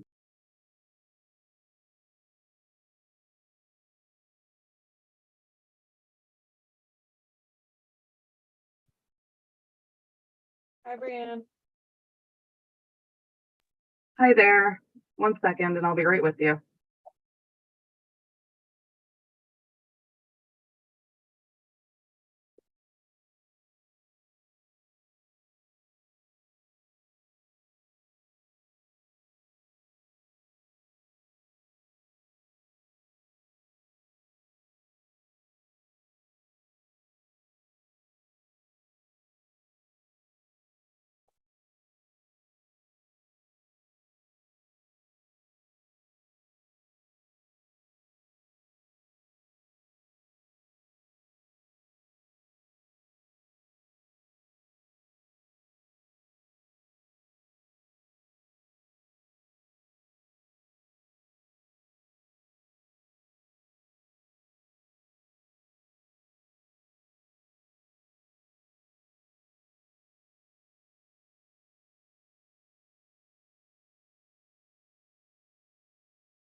Hello.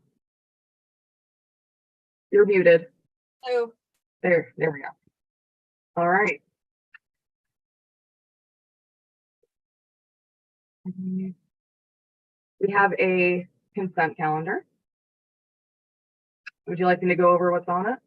I'll vote yes. Okay. We have SB 985, the governor's bill. I'll vote yes. HB 6890, Yes. HB 6893, Yes. and HB 6799, Yes. and SB 1138. Yes. All right, that's all. Thank you. Thank you guys very were much. better than I thought you'd be. Good job. Yes, went very well. Thank you. Have a good weekend. You too.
Hello, Representative.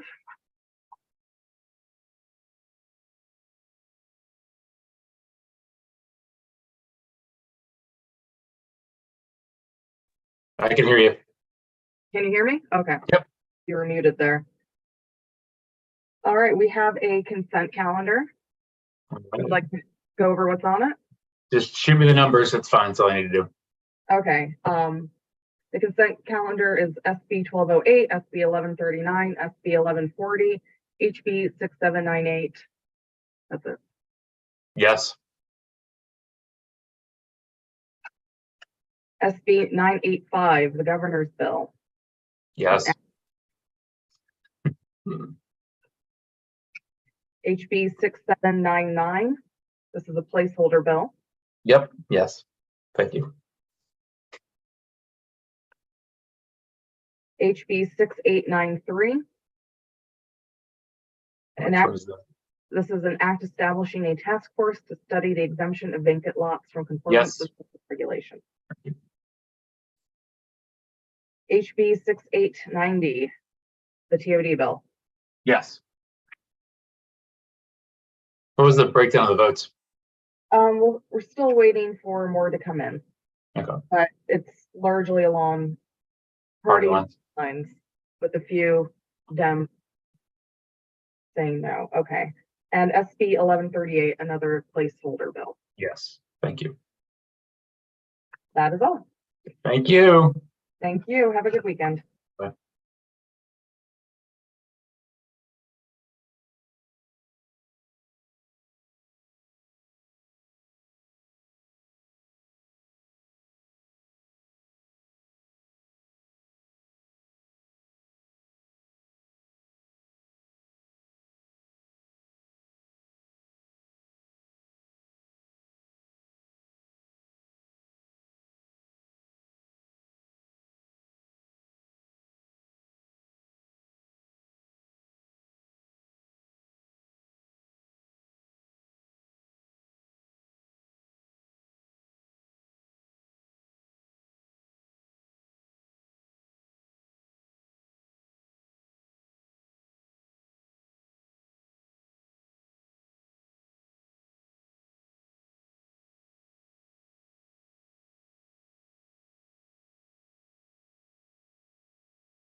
Hello, you're muted.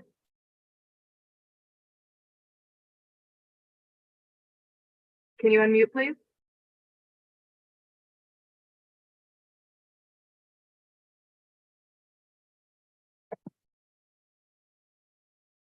There we go. Better? Yeah, now I can hear you. Okay, perfect. All So right. thanks for being there and letting me vote. Yeah, of course. All right, we have consent calendar 1. Would you like me to go over what's on it? Sure. It's SB 1208, SB 1139, SB 1140, and HB 6798. Okay. So you want me to just say Rep. Haynes votes yes? Yes, if that's how you vote, yeah. Yep, that's how I'm voting. Okay. And then we have SB 1138 to JF, a placeholder bill. I will vote no on that one. Okay. Same for HB 6799. That's the other placeholder. It is. Yeah, that's a no for me as well. Okay. And we have SB 985, an act incentivizing housing production. Yeah, that's a no. We had HB 6890, an act concerning qualifying transit-oriented communities. Also a no. And HB 6893, an act establishing a task force to study the exemption of vacant lots from conformance with zoning regulations. That would be a yes. All right, that's all of it. All right. Thank you so much, Brianne. Have a good weekend. You too now. Bye-bye.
Hello, Senator.